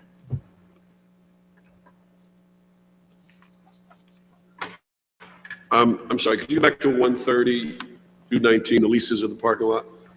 Yes. Which parking lot is that? Those are various parking lots. Those are, as far as I remember, 6. They're right behind the buildings on Maplewood Avenue. They're the ones that you're considering purchasing. Those are the parking lots. What? Those are the Parking lots, yes. So, and those expenses, that roughly $11,000, that's the amount, that's roughly equal to the amount or exactly equal to the amount that we're bringing in property taxes from that portion of those properties? It's supposed to be. Okay. I haven't figured, I haven't gone in and, No, I tabulated just want to that. make sure But that yes. I understood that. Yes. Okay. That could likely be, I'm sorry? What did you say? that would likely be different next year. Oh, yes. In either way. One way or another. Pardon? In either way, it will be. Whether we lease it or rent it, it'll be different numbers next year. So continuing, going to line 601, 26, 300, 303, 100, that's sewer administration and salaries. There's not increase. There's not any increase, not changes in the appropriations. That's quite a lean operation. These line items cover the salaries and wages and other expenses for the tax collection staff. That did not change.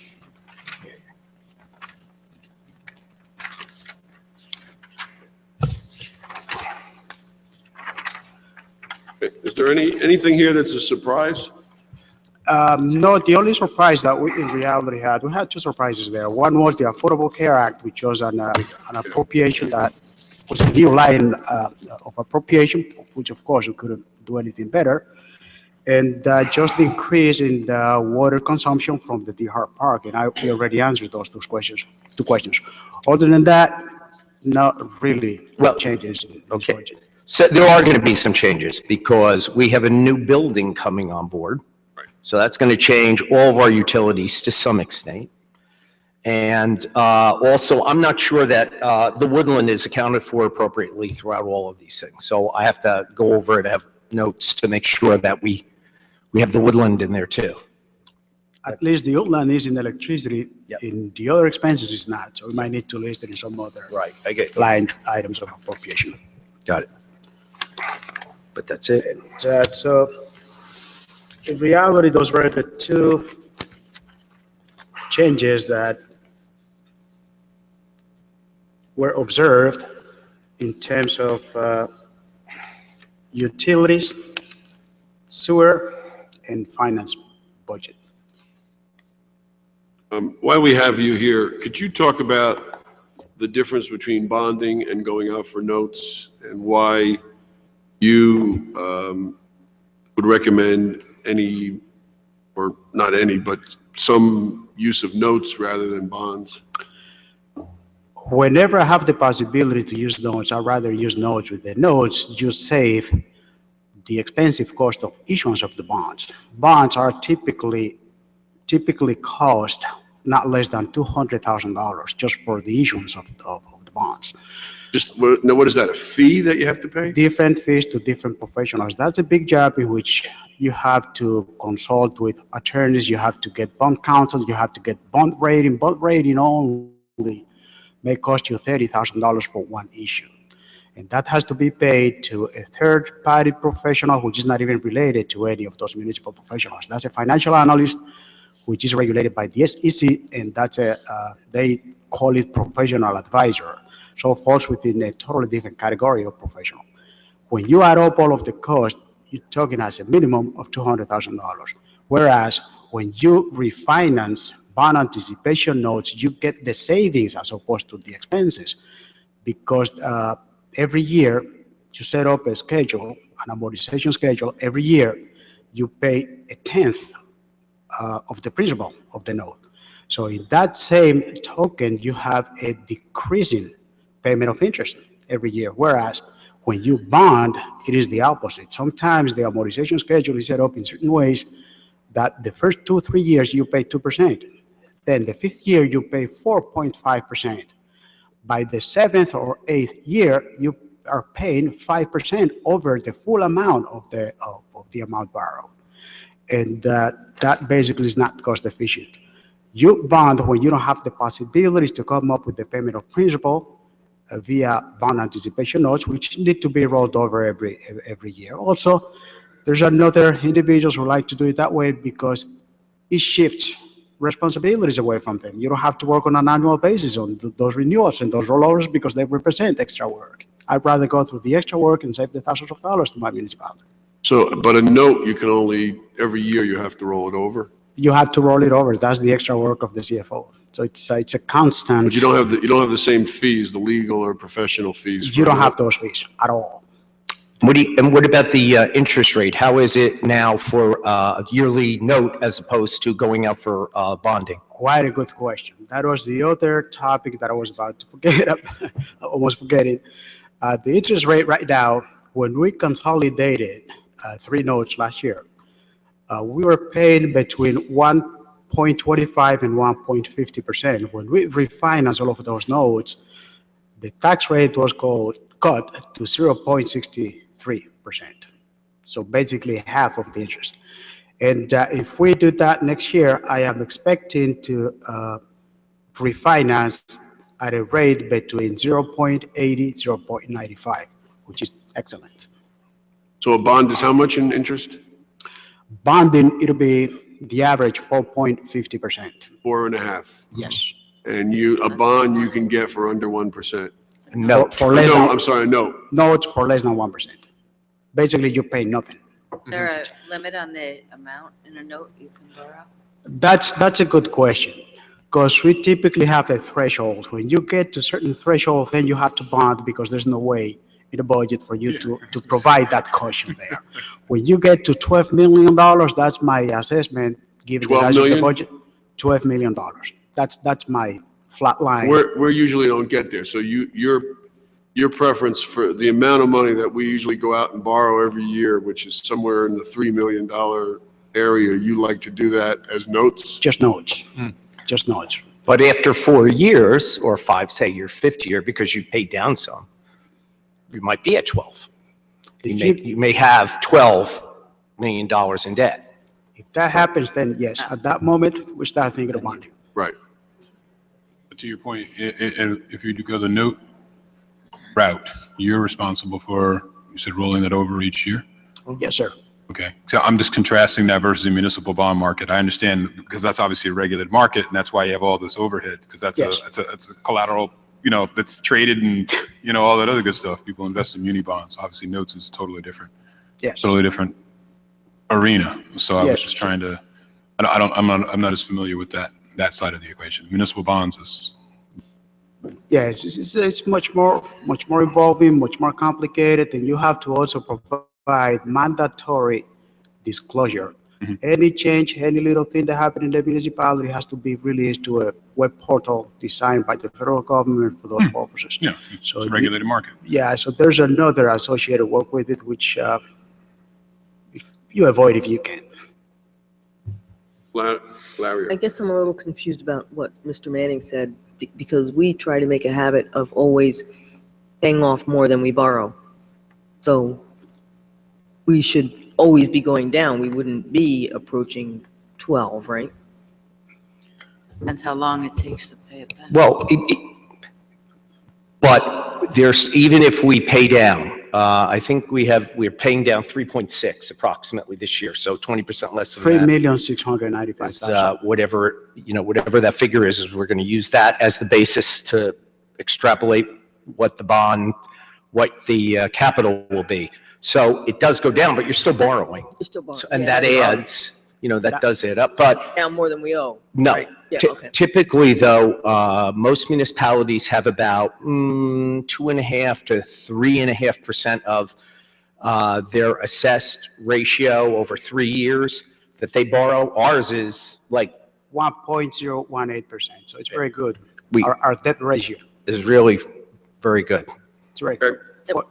It will continue to be that good after the house and possibly the lot? Yes, that is adding all of that. And that is a good point, because that's the way that the debt increases a little when you have those nodes. those notes that are not included in the capital bonding, which is what you mentioned before. But we considered all of those factors. Okay. Next up is the clerk. Thank you very much. Oh, thank you. The clerk. Clerk. Again, if you have any questions, it's askthetc@twp.maplewood.nj.us. It's too nice of a day. The Nova game's on, so I'm not being watched.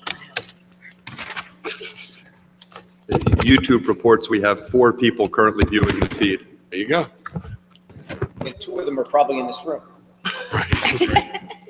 Okay, could you introduce yourself and, Elizabeth J. Fritzen, Township Clerk, Township of Maplewood. very One good, Joan but how about Crystal bringing is the the other microphone one. closer? Yeah, what? Hi, Joan. We can't First hear time you. doing this? That's one of the things I'm asking for. That's why. Ah. What was all the noise at? Nice segue. Strategic. Okay. All right.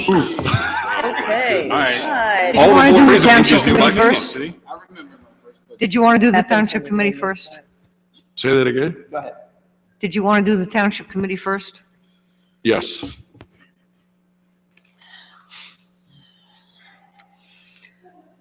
Okay, Township Committee, as you could see, the special events, we were able to lessen that by $500, and then increase the dues, meetings, and seminars up by 500 to keep the number in your total budget constant. Great. I'll answer any questions if you have any from any No. of your. Comment. I have 2 Yes. questions. Go ahead. Okay. On 110-101, there's requested 20,000, but admin recommend 20,400. I was just wondering the reason. Mr. Manning, you might know that. All those lunches we ate during the budget. That was, we put in a 2% increase for everybody. So when I said 2% increase, they also did that. Whether you take it or choose to do that or not, that will be something that you can decide, but we did it just in case. Okay. And my other question had to do with Green Fair. Right. And it's at 500, and I think we were going to do higher than that since we're doing Green Day this year. Right. That was my comment, and it was going to be that's going up to 10,000. Right. So it would be 4,000 for the seed money and 6,000 for the consultant? Yes. Yeah, but it's just 10,000. But 10,000 would be, the line will just say 10,000. Gotcha. Okay, thank you. You're welcome. Okay. Any other questions on Township Committee? Okay. Okay, the next budget will be Township Clerk, and you all have my narrative, so I think you've read through it. The Township Clerk's office is 2 1/2 employees, 2 full-time, 1 part-time, and included in the Township Clerk's department is also the full-time registrar of vital statistics and the deputy. So I just wanted to go through a few of the 2015 achievements first. Not every one, because you've seen them, but I did highlight a few that we're up to date on our codification with the General Cone publishers 4 times a year. We're getting in upwards of, I would have to say, with rough guesstimate of counts, 750 plus OPA requests a year. And that is up substantially. Not sure why, but thinking about it. We used to average about 200 a year, so we're at least 750, and we've been able to comply and meet the requirements. So we did add recently, a couple of weeks ago, a new staff member to my department, a new part-time employee. Previous to that was a new addition that we had back in January, who moved on to be a full-time worker within the township. So we coordinated for the first time the online alcoholic beverage control license renewals, which was new. And we were able to do that in a timely fashion with really no problems. And in the last couple of months, the state has also gone to online-only social affair permits. And we've already conducted 2 of those. This past year, issued 150 marriage licenses. That's ballpark. And that's really a credit to the registrar, Sonia Harrison, who really has done a nice job taking over that office.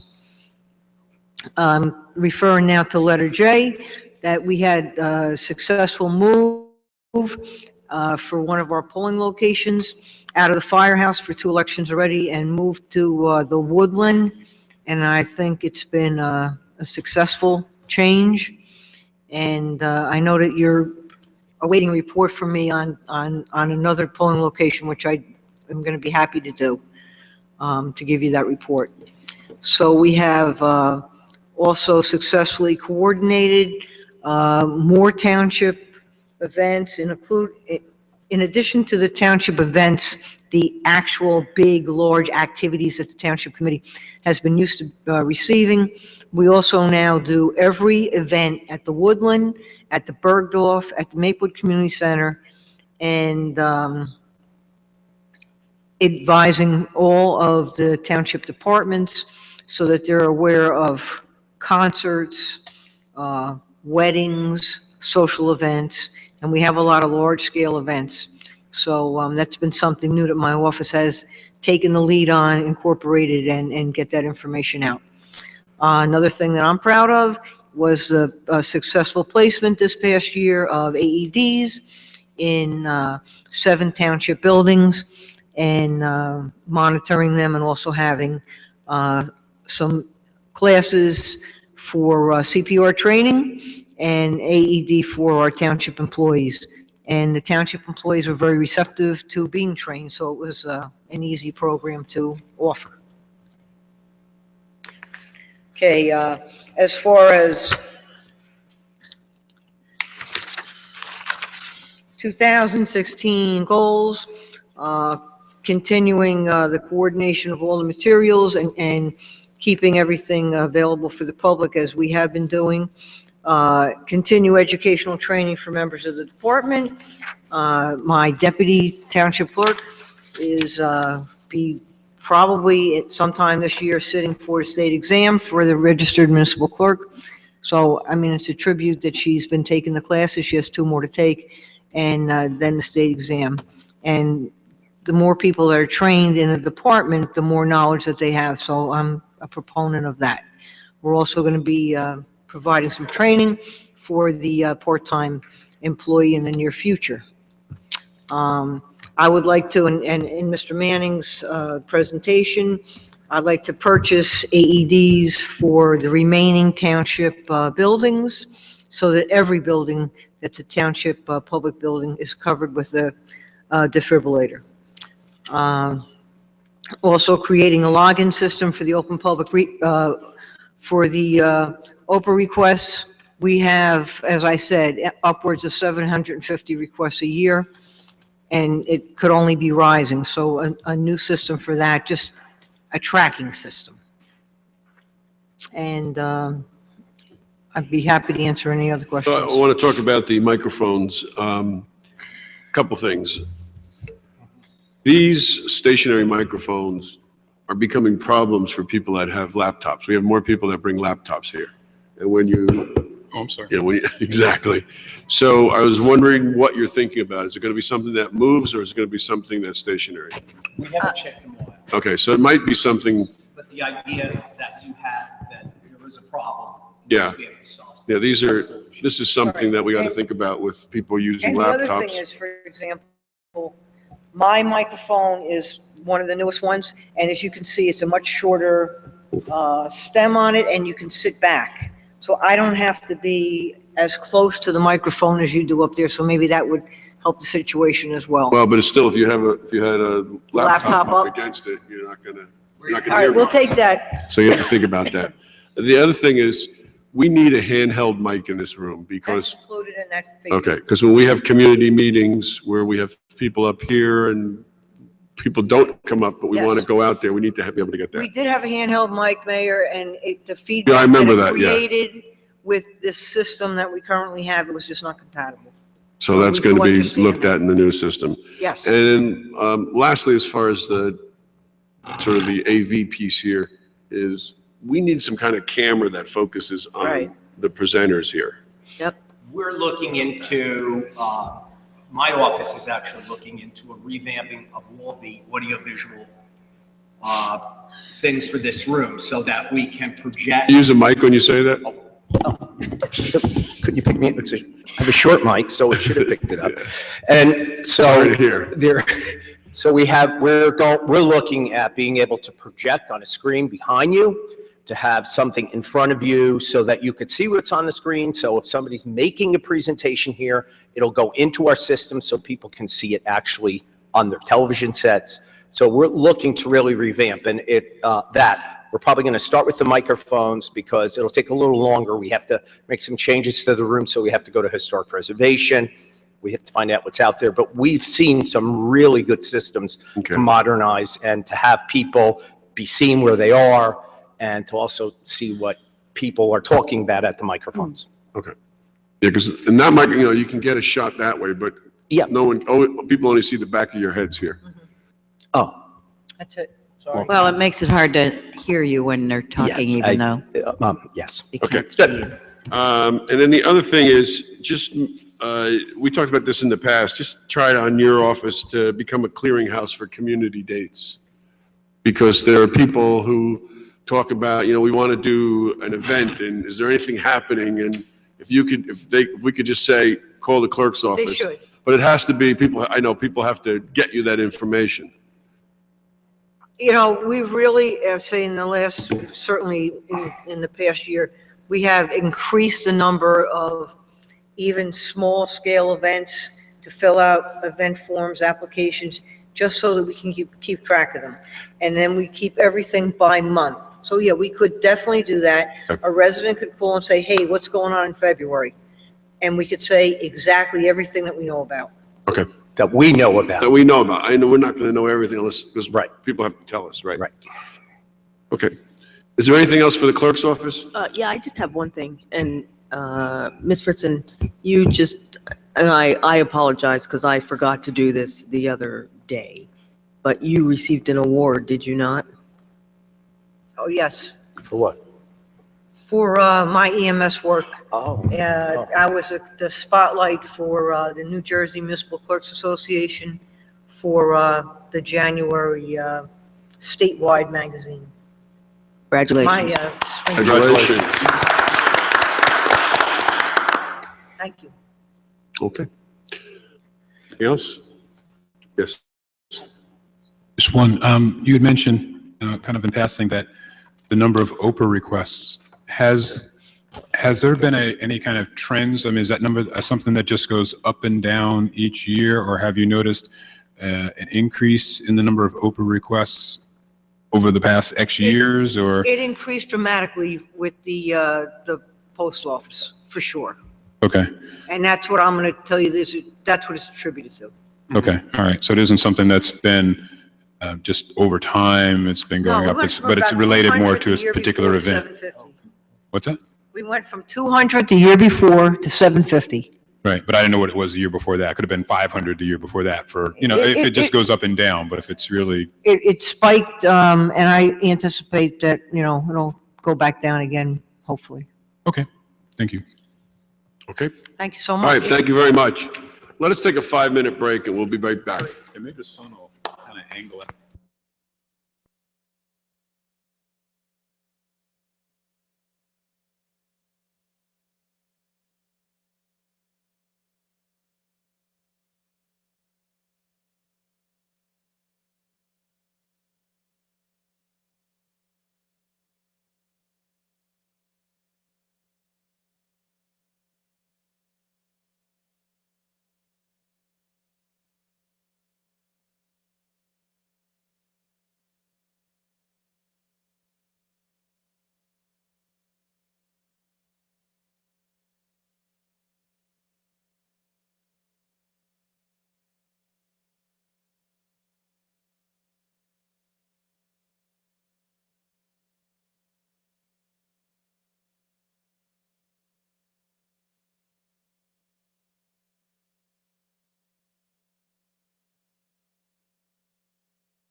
What are we on? Open Space Trust Fund. Much nicer than the day we were supposed to be here. Yeah, that's for sure. 40 degrees, 40 degrees. Yeah. Now you gotta like. That's funny. What is this guy? What is he? He's like, oh my goodness, Very young. young food cop.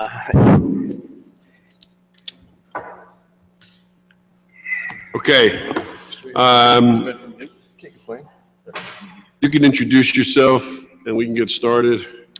Tim Wolfinger, I'm Chair of the Open Space Trust Fund Advisory Committee. Thank you for coming out. Thank you. We've had an opportunity, I guess we got an updated set of recommendations. Correct. It was one last late request was a change to a previous. Open Space Trust Fund, yeah. And the date is 2/19 we're dealing with? Correct. Okay. So do you want to just go down? Yeah, I'm going to work off the order that you all supplied. So it's starting with Rec, DPW, admin, that. No. Why don't you start with Use what mine? they have? Oh, right I have it. That's what they have. Okay. Number 1, public areas landscape maintenance. Right. Well, just to go to the top, before that, we have the ongoing responsibility from the DHAR project. That is 61, 657, 91, and that runs through 2031.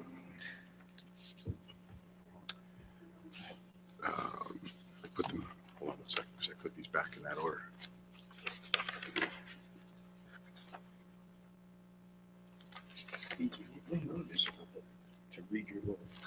Yeah, okay. All right. Public areas, the landscape maintenance, the Open Space Advisory Committee did not recommend moving forward with this. The decision came down to two things. One was lack of funding, just as far as we're trying to maintain or stay close to the actual funding for the year and not dip into unallocated. And the other issue was previous to my involvement, I believe the Open Space Committee had funded a sprinkler system at Rickleton Square, that evidently was installed, not used, and now does not work. Some of the folks had a kind of an issue with that and believed that perhaps this request would be better served to remediate that issue rather than move forward with any new expenditures. Next was the Hilton Library, the front entrance, the beautification there. This is a request for some soil conservation, drip irrigation system, and shrubs and trees to beautify that space. They did agree to recommend at $6,000. And I'm sorry, before you go on, just maybe for our new members, Mr. Manning, the process here is that the community groups in town, business improvement groups, and township departments all have a deadline. They have to fill out a form. We had copies of those forms. Yes. And then that goes to the Open Space Trust Fund. Correct. Advisory Committee, Right. and then this is what we're hearing tonight. They review it and make the recommendation. This is the recommendation based on that process. So department committee, that's the asking entity. Yes. Correct. Thank you. So yes, the one we just touched on, the library, that's the Springfield Avenue partnership and the library combination. The third was a request from Rec for to install. The original request was for a higher number, but the Rec director decided that we would work on just basketball this year. Original request was basketball and volleyball. This request does have a $10,000 grant that is applied for, that he's waiting to see if that's approved. The agreement was to recommend. The committee does ask. I know that the rec department did hold a hearing with the neighborhood association down there. Evidently, it wasn't extremely well attended. So that the group did ask that another public hearing be held prior to initiating this project. It should include the neighborhood association, the Springfield Avenue Partnership. It should be promoted well in advance via the township website, Maplewood Online newspaper, and the neighborhood association has a Facebook page. The fourth request was also from Rec. This was a paving request for the pool parking lot for $100,000. The committee did not recommend. Just have issues with open space and paving. Nor did this committee. Didn't make sense. We didn't like it either. Excellent. Number 5 is a seasonal worker, park attendant. This is a to keep the facilities, the bathroom facilities in the parks. Originally, it was to keep them open on time, closed on time, and cleaned in between. The request is for $18,500. That's consistent with what the requests have been in the past. However, they did have some leftover money previously, and the rec department has installed electronic locks that are timed. So the need to open and close is not there necessarily anymore. This may come down. It'll be more for the maintenance and the cleaning. 6 is turf growth blankets. The turf growth blankets are used to put down in the fall, brings the growth back earlier in the spring. It also protects it from the frost and so forth. We funded those in the past for DeHart. This was a request to, while we don't really have the outcomes of the DeHart usage yet, we won't know that till this spring. Rec had worked with those and used those in previous jobs and had experience. So this is for other parks throughout the town. Same issue, really heavily around the high use areas, goal mouths, center areas, and so forth. Number 7 is a playground safety surfacing installation. Request again, was from Public Works in this instance. Original request was for $38,000 and included a inspection of the equipment. It really comes down to the wood chips that are there are just standard existing wood chips. These are composite, filed. They have a certain shape. They're not harmful and needed to be up to code. So the group agreed to recommend. However, the cost did reduce to $32,480 because the inspection was not required. Number 8 was a duplicate that duplicates with number 9, so you can strike that one.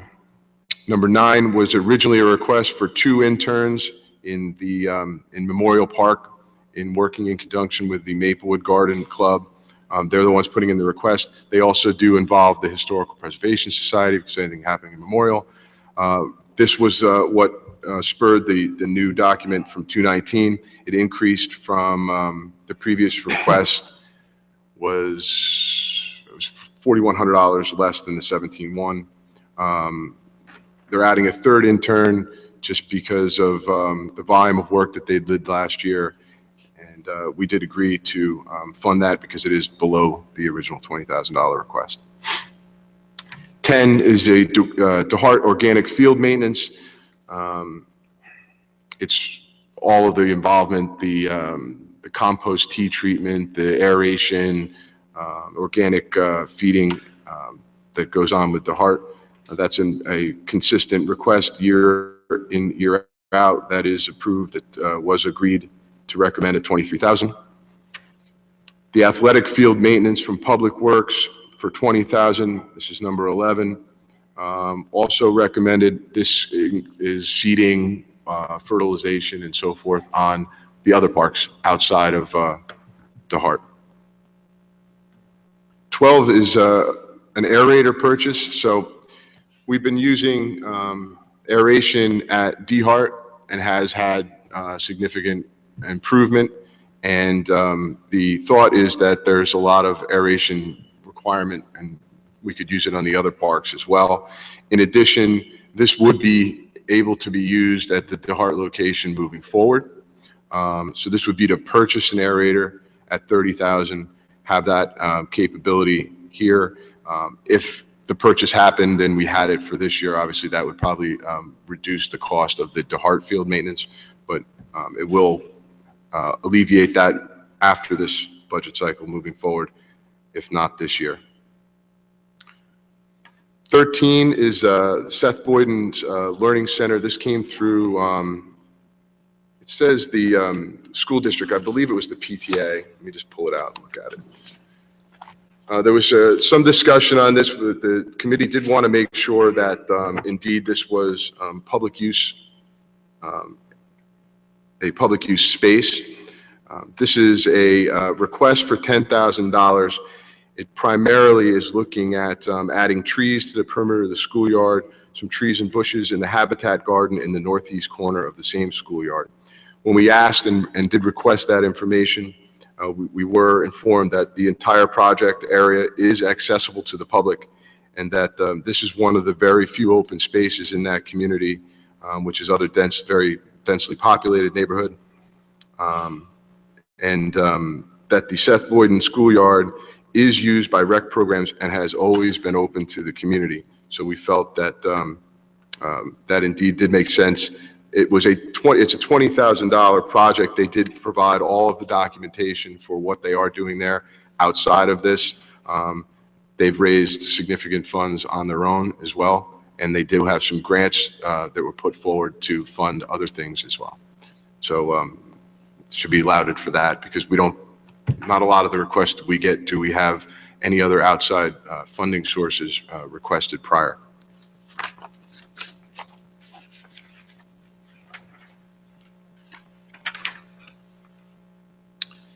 Number 14 came from inside the Open Space Trust Fund Advisory Committee, and was spurred by Jonathan Poor, who's here as well. This is in regards to the Maplewood Rawway Greenway and the space from Memorial to Parker. Now, the Open Space Trust Fund didn't recommend funding at this time. However, we do recommend that, and I know that you're probably all discussing this as well, the reformation of a Greenway Committee, including the school district, because that is going to involve some of their property, from what I understand and we understand, and to come up with a workable implementation plan to move forward with this.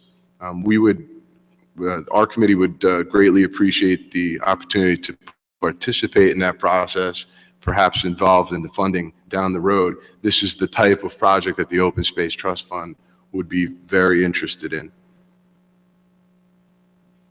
15, again, came from inside our committee, again, spurred by Mr. Poor. And this was looking at what amounts to the junkyard at Chesowitz Field. And we understand that is part of, that South Orange has that at the moment. And we don't have the info to actually make a recommendation one way or the other. So we're not recommending any funding at this time. However, as a whole, the committee agreed that this situation is quite an embarrassment and a waste of local land resources, and that a plan should be made to address the situation, obviously discussing with South Orange. 16 is another recommendation from the rec department for platform tennis. They've got, I believe, 2 platform tennis facilities now. Wanted to expand to 2 additional. Rec didn't have a lot of the information that was requested when we started to talk about the opportunity as far as the space is concerned. The resources is landscaping, tree removal, shrubs, and so forth, and what that disruption would be. We requested additional info, planning perhaps even doing a feasibility study.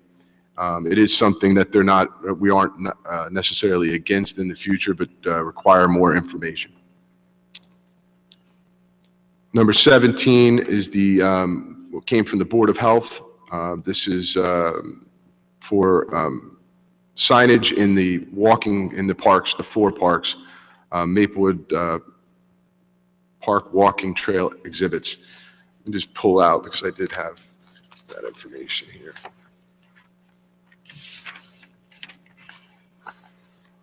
We did ask for some further questions from the Board of Health and Mr. Rowe, and we're provided that. So they want to put these exhibit bases in Borden, Maple Crest, DeHart, and lastly in Memorial. They will include walking distance, a map of walking distance for that park, historical information about the park. They would work in collaboration with the Historical Preservation Society on that. Information about the Open Space Trust Fund, and some environmental information on the park as regards to the trees, plants, and other foliage in the park in collaboration with the Maplewood Gardening Club. We did recommend to fund that and wanted to make one specific note that we did tell them in the feedback that we were going to make the recommendation. However, it should be pointed out to them again, if they do decide to move forward, that we do not recommend purchasing Memorial Park signage until they secure the Historic Preservation Committee's approval. Number 18 is the 106 Burnett purchase. This came from the township, total request of $20,000. The Open Space Trust Fund was not able to secure a vote in favor of funding at this time. As a whole, the membership was not, the group was not against the acquisition in principle. We understand the property's location is adjacent to DeHart, makes sense. However, the committee couldn't make an informed decision without a more clear understanding of what the proposed use would be once it was acquired.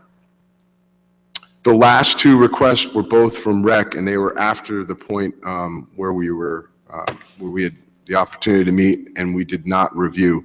One was a expression swing set, and the second was a tennis backboard. I can give you the.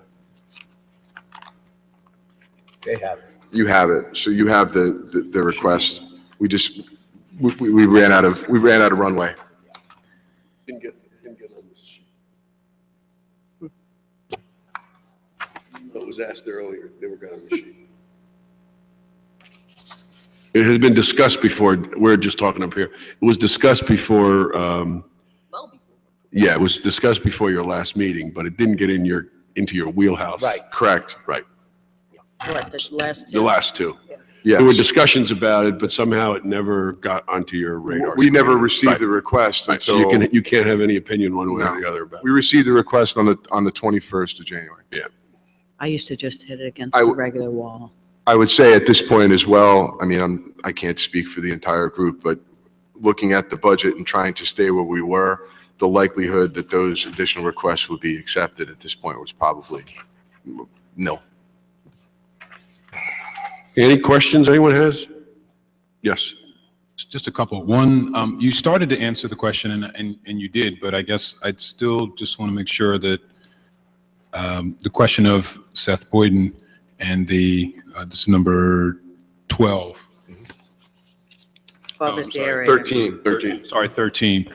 And understanding that the public has access to the property, et cetera. But I guess during school hours, and to me, there's just a little bit of a, I mean, I like the idea in principle, but I just want to make sure that we're 110% certain that that's permissible. I'm only thinking of that one, when school's in session, you're not supposed to be, public's not supposed to be on school grounds during that time. And so is it really publicly accessible? And if it's not, does that run contrary to what we're talking about here? And that's the only question I had on that. I understood you answered the question, but I just want to make we didn't ask 10% sure.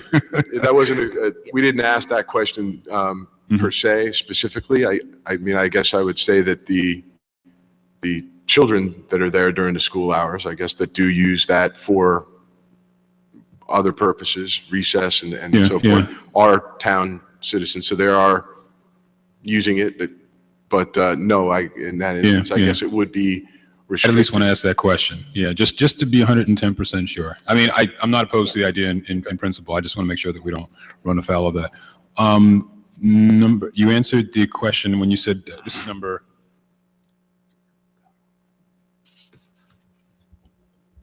17. I was going to ask, and you did say that this included Maple Crest Park, because I know that there are a lot of walkers there, and just want to make sure that was included as well. So you answered that one.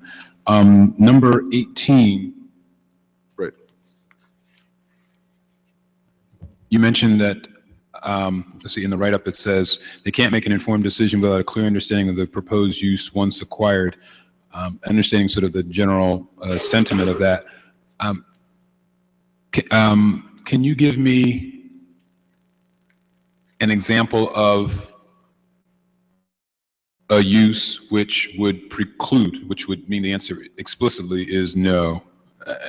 Right. I guess I'm trying to understand sort of like what's these types, yes, but these, no.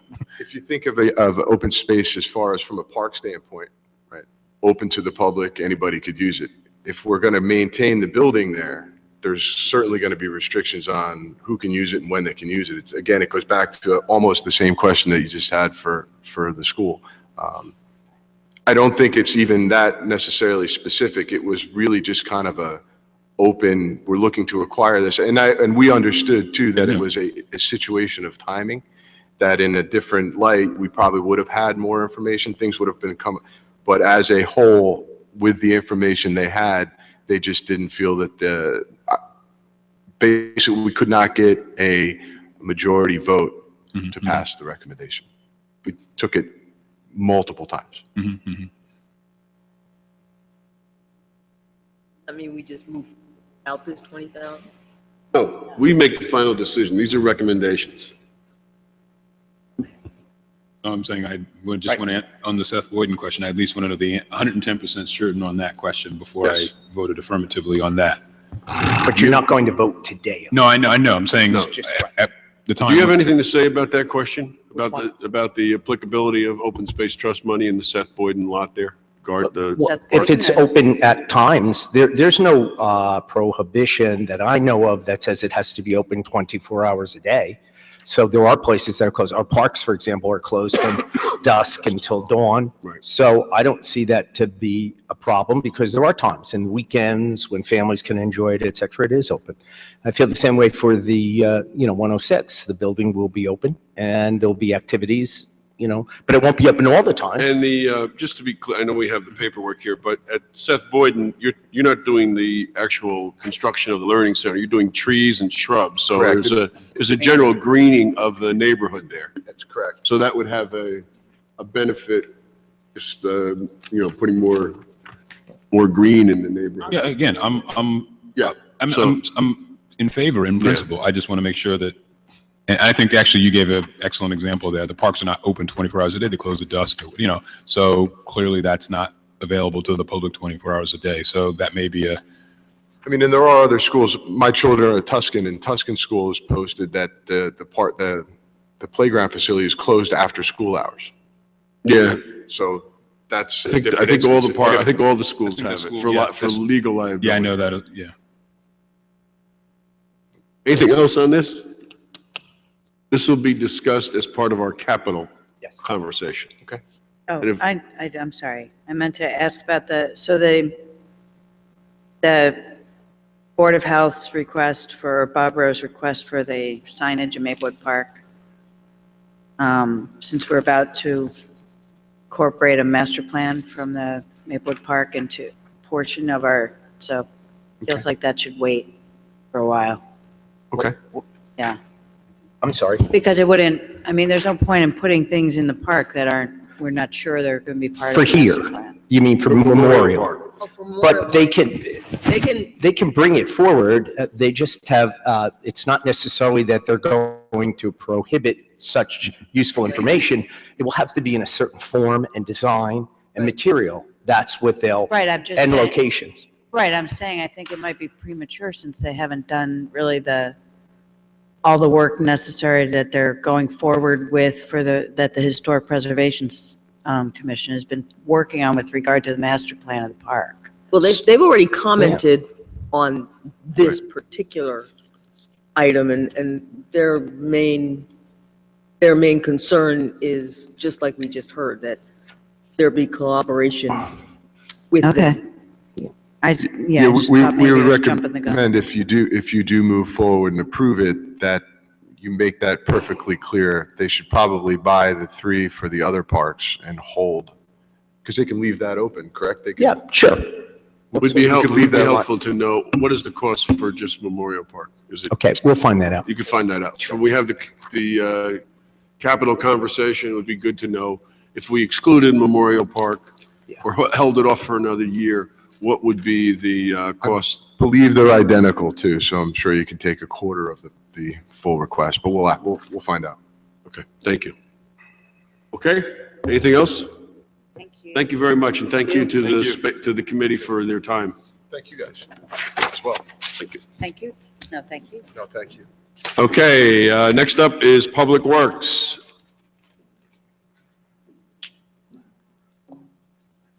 Changed since this morning. By the way, that aerator, I think it's those ones that you put on your feet, you know, with the, Yeah, you those could shoes. walk around the park, save 30,000. Golf shoes, we'll get everybody golf shoes, and we just do walking No, around. those are the old golf shoes. You don't wear them. That's true. All right, hello, everybody. Calvin Bell, Director of Public Works. So we have had the opportunity to look at your narrative for 2016. You have 5 capital requests, and you have 3 personnel requests, 2 of which are new positions, and 1 is a promotion. So we don't deal with the promotions in public, so we can talk about the 2 new positions. Okay. But with the promotion person, that'll be dealt with at another time. Okay, that'll be fine. If you could just give us anything you'd like to say about highlight for 2016, or anything in 2015 that you wanted to bring to our attention. Okay, we've been very busy, as I've indicated in my narrative. I'm not going to read the entire thing unless everybody. No, we've read it, we've read it. But for 2016, I'm looking to improve upon anything that we would have done in the previous year. I want to bring a little bit more technology into the department.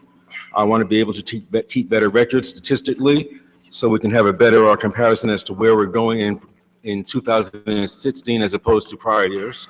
I want to make sure that I'm planning on increasing our training so that we can better utilize the manpower that we have.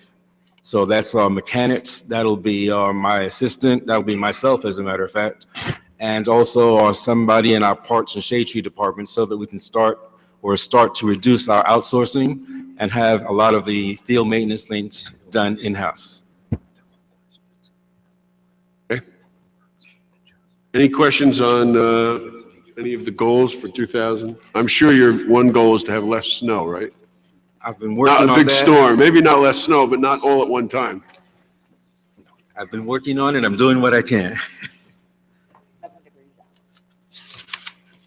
Okay, we had a chance to look at your various departments and your costs.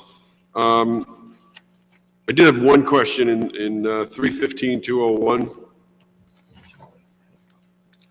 which is the gas and diesel, which is an incredible difference from one year to the next. Yeah, we are going, I have a note to adjust that. Okay. Yeah. Yeah. Yes. Do you think that's going to hold up for the year? What? Well, we're almost halfway through the year, right? And Well, we're already through February. it's going down. And it still continues to go down. We do not need that much money in that okay. account. And we'll talk about it. When we did this, it hadn't started to decline precipitously. So we kept what Calvin had requested, Mr. Bell had requested, but now I think we need to look at it. And just so we're all clear up here, this is gas and diesel for all the vehicles the town owns, not just the DPW, correct? Yes, correct. So this is the police cars, the fire department trucks, all your trucks, the cars we have in our fleet. The So this municipal vehicles, the engineering. jitneys? No jitneys, that's No, separate. not the jitneys, Okay. no. So this, other than the jitneys, everything else that the town has is covered in this line? That is correct. And that comes out of your budget? Yes. Okay, great. That was 315-201. It's just an incredible difference, the one year to the next. My airline tickets. Yeah, thank And then I had a question on 315-207, which is the scanner. Yes. Could you talk about this? Because I didn't understand, and why isn't it going into capital? Which one? 315-207. Okay, the scanner is a piece of equipment that's used by the automotive department to basically scan what's wrong with a vehicle. Okay. It's what he would utilize, our mechanic would utilize to initiate preventative maintenance. And this piece of equipment gets updated every year, obviously because we get new vehicles. But you can only update your scanner a certain amount of times before you have to purchase a new one. So we're at the max. I think we may have one more update, but after that, he can't update it any longer. So rather than spend, I believe it's a significant amount to update it, we would be much better off purchasing a brand new scanner at this point. So sort of like when you have a PC, you go from Windows 95 to Windows 98 and eventually at a certain point, you just can't put enough memory on it to run it and run Windows 10, you know? But And why is this not capital?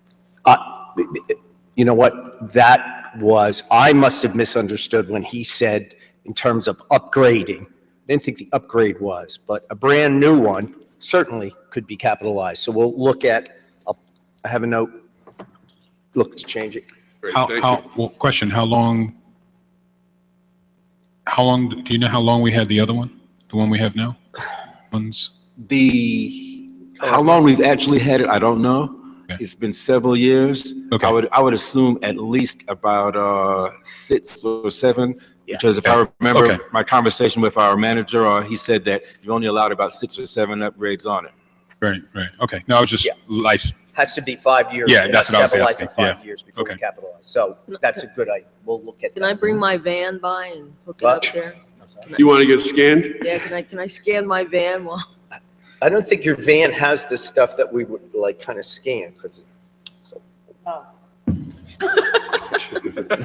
I had a question on 304-203. Which is what I have to find. That's signs. Gotcha. We budgeted 4,900. The last couple of years, we've been spending under 5,000. And I just think that, we have a lot of requests for pedestrian upgrades. Yeah. And I think that we ought to put some more money here. Just those little signs that go on the bottom of the stop sign, don't park 50 feet. If we're trying to get people, honestly, we have a lot of people who move here from other states that don't know that stuff. And until they get the ticket, and then they're upset. So that's how I found out. It's also just, if we want to get people off the curbs and make curbs and crosswalks safer, a couple of those extra signs up at all of our stop signs. So, and then just refreshing some signs, not street signs so much, but they could be refreshed too. But we have the no parking signs, I just think we ought to put more in here. I have a note to bump it up. 375-110. This is Parks and Playground overtime, and there's a significant, we budgeted 10, you're budgeting 10 again, but last year we had 17,000 in costs. Is there a reason why? What number are you getting? Okay. 375-110. There were a few accounts of the DPW department which were combined. Some of the shade trees went to parks. There were 3 combination of accounts which make things more efficient in terms of their operation when they're working on the codes.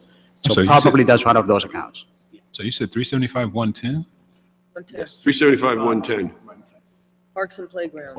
Overtime. Parks and Playgrounds overtime. It's 10 to 10, but the actual cost is 17,000. The actual cost we did this year, last year, 2015 was 17,000. Are you reading? Did you? Page 124. No, I'm looking at it. Okay. Unless I'm missing something, I don't see that number. Okay. I see Parks and Playgrounds overtime, 601, 28, 375, 375, 110. I see 10, 10, 10, 5, 1, 1. Oh, it must be cutting you off because that 1 should be 10. In any event. It is. You're saying that they were combined? Yes. Okay, it's not there anymore. There were some 12 accounts which were combined, and this is one of those. So this is so 10,000 is a real number. It's a real number. That is correct. All right, so it's not my imagination. All right. And you'll probably find that there were others that would have gone up more than they were last. Right. Okay. What about 375-204 shade tree plants? Is there a reason that's 00 all the way across? I believe that was combined with parts. Yes. 375, 204? Is that just because it's Yeah, all Shade Tree grant? was combined too. Say again? Shade Tree was combined. All of the accounts of Shade Tree were combined with parks. Oh, with parks, okay. Oh, so we can't tell how much is, Go to parks. Gotta look at parks. I'm looking at parks. Oh, okay. So, what I'm asking is, because not all the trees go into parks, right? They go on Just streets? salaries and wages stayed within trees. All of the other expenses went to parks. Even a street tree? What do you do with street trees? Yeah, We where have are a they? different account for that, don't we? We have that under roads. don't we? That should be under, well, that should be under our parts also. Yeah. No, there is got- a place No, shade for tree. that. It can't be, you can't put street trees under Yeah, parks. that's under our shade tree plan. I can perfectly understand why Calvin is not aware, because the majority of these accounts requests were managed by his former assistant, and he left, Demian. But it was at the request, of course, of the directors that we made those changes. So the question is, where does the street tree show up? I'm looking for. Okay. Where does the what? Street trees. Street trees. Street trees versus park trees. Shade trees. Yeah, well, shade trees are, yeah, street trees are shade trees. Street trees are shade trees? Yes. Okay, then Well, I've then got that's the next 375, page. 375, 204, top 204. of the next page. of the next 375, page. 204? Yeah, it's zero. That's what I'm saying. Oh, okay, yeah. So the Well, question is, I where's had the money? different numbers. Different. So we're looking for where that money is? Okay, yeah. Is this something you want to get back to us on? No, which, right here. 300, 205. 300, 302, look at that. I'm saying 302, 205. 302, 205. Okay. 302. Going way back? Way back. Way back. Way back. All right, what was that again? 302. 302. Oh, still more?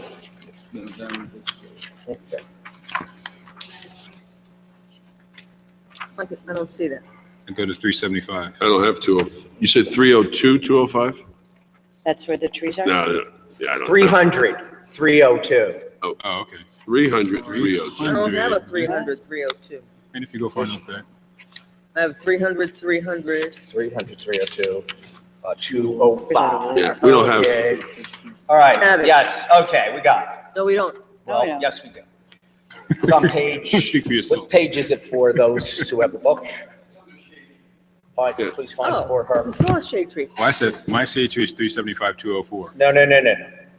Please, everyone. What number? Go to 601, 26, 300, 302, 205.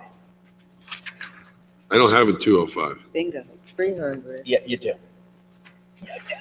It's after 375. He's Yeah. going quite a All the ways. accounts are there. It's just Oh. that the 300 and the Oh, my 300, goodness. going from 300 to 302. Why aren't they in All order? that counting that I learned in kindergarten and these Got it. numbers I don't know, match why up. aren't they in order? I don't Mine get it. goes from This 300, is the 204 way to it- 300, 206. Just to make To conversation. make us Yes. work harder. So there's $20,000. Got it. 13, 14. That's not including grants, or is that included grants? No, and then there's still, That doesn't include open space money. no, right, exactly. 20,000. I went back Yes. a long ways. Mhm. Wait, I still have to find the line so I can see what are the previous years if you want Yeah, to I keep the mean, no, conversation. In 215, we had 20,000. In 214, we had 20,000. 213, we had 18,000.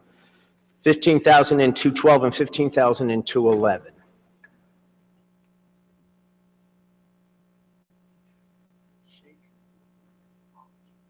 Fine. Yes, Where's that? We understand this, but they don't, yeah, it's difficult because they don't use it every day. So, Go to, yeah, got it? Did everybody get it? Find it? No? yeah.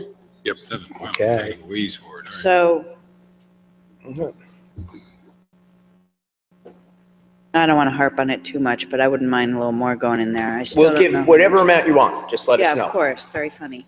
But it's underspent, it's underutilized in the last couple of years, which is annoying to me, so. But I think we have another $15,000 or $20,000 in Should have 25 in open space. Well, I think we did, yeah, okay, so we got, so that makes $45,000. That's a significant amount of trees. You might not even be able to buy that many trees from our nurseries that we go to do that, so. I'm Did not we sure. always, was the cost for this always included planting and shipping like it seems to do now? That's included. No, I know it's included now, but did it used to be? Did we what?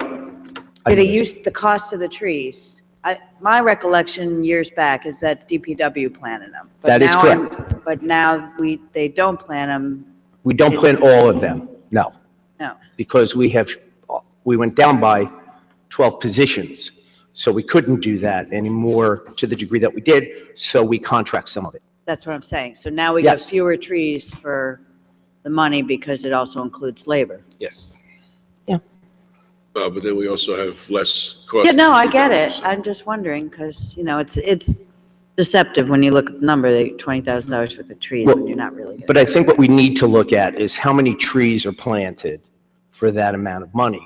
Right. And that's the significance. So when, at the You know, end it of would this be- year, we can report on that.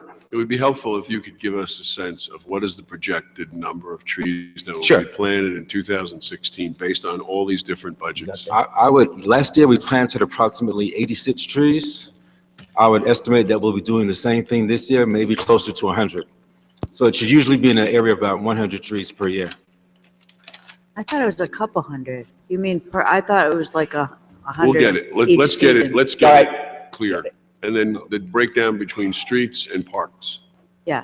thank Right, you. we had a difficult year last year, and We that was understand. one of Let's the talk about reasons. why it was low. 2016. What? Talk about 2016. Okay, got it. So you have a certain amount of money here, and that'll tell us, Plus if you could the tell open us, space.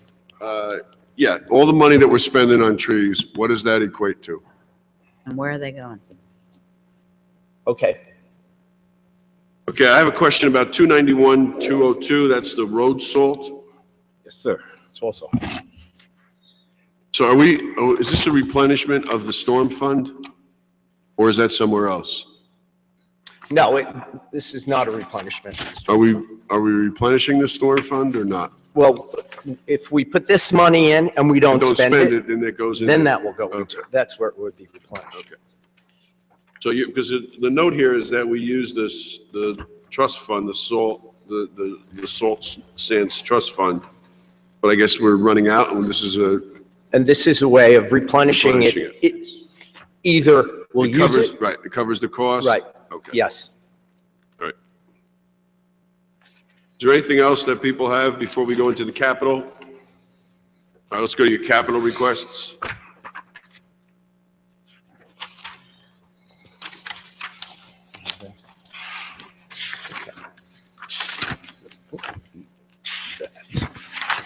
First one is a jitney bus, 40-passenger jitney bus. Yes, I'm requesting the jitney bus in anticipation of the opening of the new apartment complex. We currently have 2 routes that are running near there. Both routes are currently taking more passengers than they were designed for on a daily basis. So we're going to definitely need something to accommodate the new expected ridership that'll be coming forward. Question 4, are we installing some bars or whatever it is on any of our current fleet? Yes, I already have that scheduled. Ken Malavasi will be setting that up. But we will be, right now, our jitney jitney buses don't have any safety bars. Right. So we will be installing grab bars so that we can reduce any potential injuries. I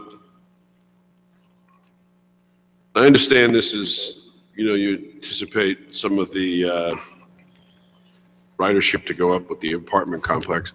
And the delivery here is 6 months, 180 days.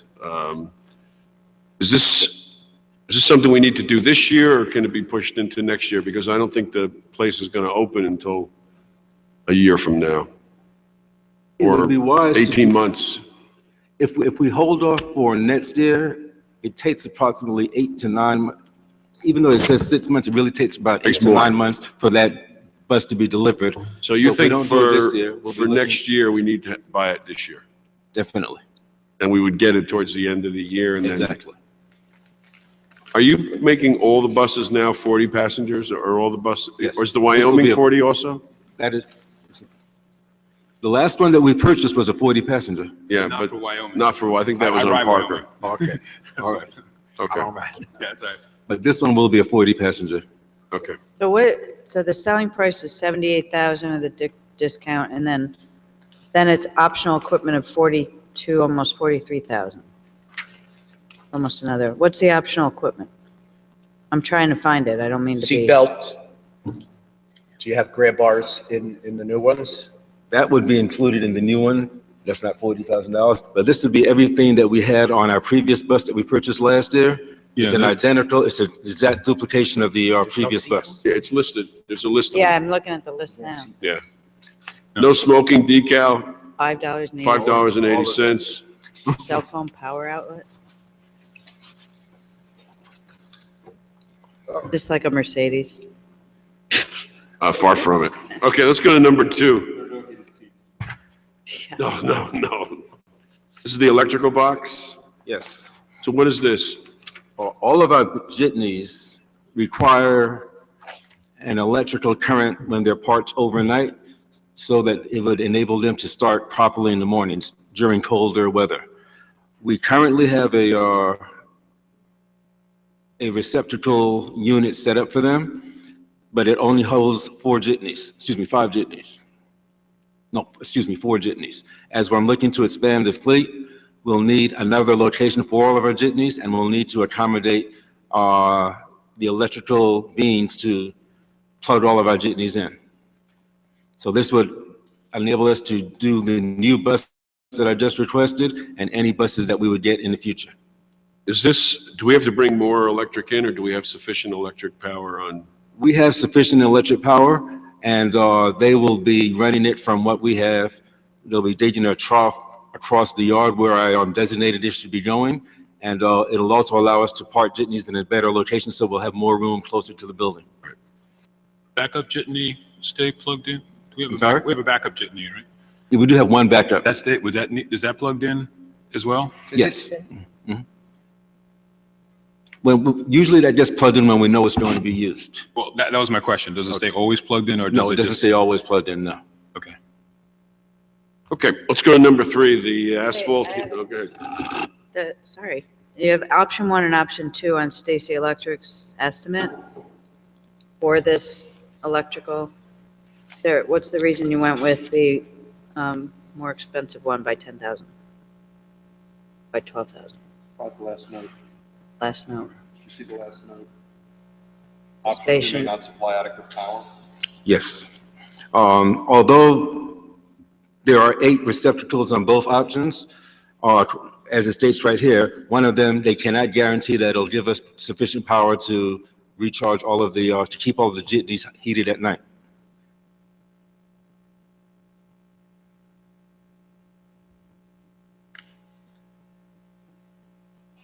Okay, let's go to number 3, the asphalt heater.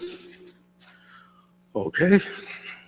The asphalt heater is basically a box on a trailer that's diesel powered, and it keeps asphalt heated while it's in transit or while we're doing various operations. The reason that I'm looking to purchase this is that during the winter months when we accumulate most of our potholes, we're using what's called cold patch, which is a temporary mix. It usually lasts a couple of months, and ultimately it's wasting taxpayer dollars. We'll be filling a hole with what we're doing now 2, maybe 3 times, whereas if we were to get a hot box or an asphalt heater, once we fill it, we can store hot asphalt, and when we fill a pothole, we can fill it the correct way one time. Where do you store the asphalt now? We don't store any asphalt right now. When we're using the hot mix that we would normally use, once that's not being used, if you store it, it gets hard and you can't reuse it unless you have one of these pieces of equipment. What if you stored it inside? No, it would still harden and it couldn't be reused. You need some type of heating element in order to soften it so that it could be poured. Oh, I know it's hot. Sorry. I mean, it seems to me that this, purchase of $35,000 would, would in theory and save maintenance costs to pay for itself, likely, hopefully several times over. If we're currently having to go out and redo the same pothole 2 or 3 times, and now we could just do it once. Definitely. That's a lot of man hours we're going to save, and probably a lot faster that we can get to the potholes so that some potholes don't linger into the spring. Exactly. It'll save a lot of our man hours. It'll save a lot of our costs on the actual asphalt expenditures. And it'll allow us to repair potholes correctly a lot quicker. We not have one? I thought we had one. No, we don't. Have we rented it in the past? I've seen road work where we've had. You may have saw, well, I can't speak to prior to my coming here, but you may have saw county employees using. No, it was Now, I think we rented that particular piece of equipment when we were doing special. Larger ones. Larger. Yeah, like under the Baker Street Bridge, Right. we did that there. Yes. That's where we rented? Okay. We may have borrowed it, I'm not sure, but Any, it's not ours. any more questions about this? Okay. Your next up is the fuel management system, 1604.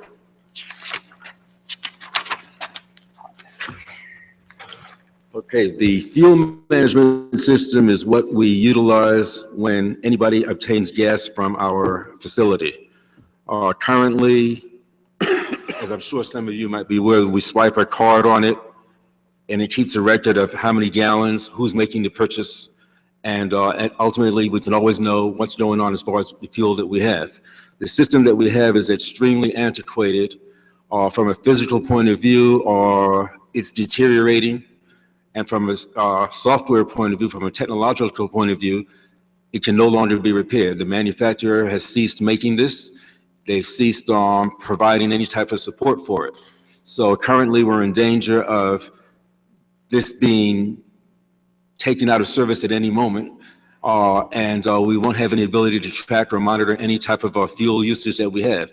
There's no record way that we can store our records, because this is just too antiquated for anything that we have right now. Any questions? How did we track fuel usage before computer software? Kept a log, I assume? You know what, they just purchased it when I got here, so I don't know what they did before.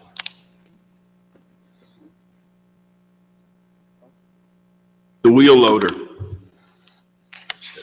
Okay. This is a front end loader, same thing? Yes. Okay. It's the wheel loader, that's the technical term, we just refer to it as a loader. This is one of the primary pieces of equipment in the Public Works Department. For those who may not be aware, it's used to load recyclables, garbage, anything heavy that a man can't lift onto a vehicle. It's used for plowing. It's used every day. We currently have 3. There's 2 2004 and 1 1992 unit. They're all reaching the end of their lifespan, especially the 1992. So I'm looking to have this replaced as soon as possible so that we don't reach a situation where we need one and we don't have one. Is there any more pressure here now that you are taking on the responsibility of removing the snow from the commercial districts? Is this what the kind of equipment that you use? This is one of the pieces of equipment that could be used there, yes. Especially when we have huge amounts of snow. Yeah. This could go through it a lot easier, a lot quicker than if we put a plow on a truck and try to go through it. And is this something that has different attachments in the front, like the claw and the? Yes, it does, yes. Okay. So therefore, it won't just be utilized for example, let's say loading vehicles or plowing snow or any type of demolition roadway work. We also use it for when we're ripping up the highways. We use this to pick up the old asphalt. But when you do put a claw attachment on it, that's what we use in the fall during leaf season. Right. And for picking up trees and what have you. Christmas trees and things like that too. Not just Christmas trees. When we have a tree fall and we cut it, this is the primary piece of equipment that we use to pick up a 10-foot section of that tree and load it onto a truck. Right, when they were taking the big tree down in Rickleton Square, they used this claw in the front. Exactly. Prospect Street near some. Right, Prospect Street there, okay. Any questions on this? And what's the normal, well, I guess of 1992, so it's like we keep them forever. Most companies will keep them until they stop running. You know, if you can't, if you don't have it in your budget to upgrade, most contractors, construction companies will just keep it until it stops running. So if we bought one of these, would you keep 4, or would you get rid of the 1992? I would see how much we can get for a trade-in on the one that we have, and if it's significant, then we would trade it in. If not, we'll always have a backup. Is there a market for these in the bid thing that we use, the municipal bid? Yeah, I mean, yes, sure. Probably some town might want it or somebody. Yeah. Okay. I believe that was your last capital, right? Yes. Now you have a new personnel. You're looking to add an auto mechanic? Yes. Our auto mechanic division is extremely overworked, and I'm sure many other departments may say the same thing. We are maintaining not just all of the township's vehicles, we're also doing South Orange Police Department vehicles, Springfield's Fire Department vehicles. We currently have 1 foreman and 3 mechanics. Actually, we have 2 mechanics. We're still in the process of hiring 1, but we would like to increase that. We used to have a total of, I was informed that we had 7 mechanics at one point. After downsizing a few years back, it was reduced to 4. So I'm looking to kind of rectify that and increase it because the workload, we're getting more and more vehicles every day. So there comes a point where you literally cannot do more with less, and we need to start to increase our manpower there. Mr. Manning, it would be helpful with this, I think, if you could provide the Township Committee with an estimate of the income we get for the shared services that we... Okay. Okay. Sure. Because I guess in some respects, we need to be able to deliver on these contracts, and if we don't have enough personnel, then that's going to hurt us in keeping these contracts going forward. So we ought to see what the relationship is between the income and the expense going out. And then you're asking for a road department maintenance worker. Yes. And once again, in public works, it comes down to having the manpower to deliver the services that you need. Either you need to get more manpower or ultimately you need to get more equipment, but something has to be done. We are currently, I feel, understaffed in that department. In the road department, when we put out 2 sweepers, when we have somebody in our recycling yard,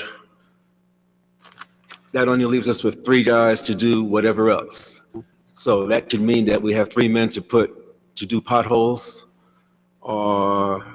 which is really insufficient if it's a major job.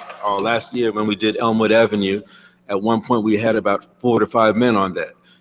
If we deploy men in every direction, we literally don't have the manpower to do certain things. So I'm looking to possibly increase this at this time. Any questions on this? Okay, and then you're asking for a promotion, but again, this has to do with an individual. We don't talk about an individual in public. Mr. Manning, you will have a conversation with Mr. Manning about it, and he will talk with us in closed session about all the personnel, the recommended increases for all the personnel or title changes and things like that. Okay. Anything else from Mr. Bell? No, I guess we went over all of the open space trust fund requests as part of that. Those Yes. are all identical. Correct. Thank you. Okay. All right, well, thank you very much. That's it? Thank you. You're welcome. Next up is engineering. Benedict Arnold, please step.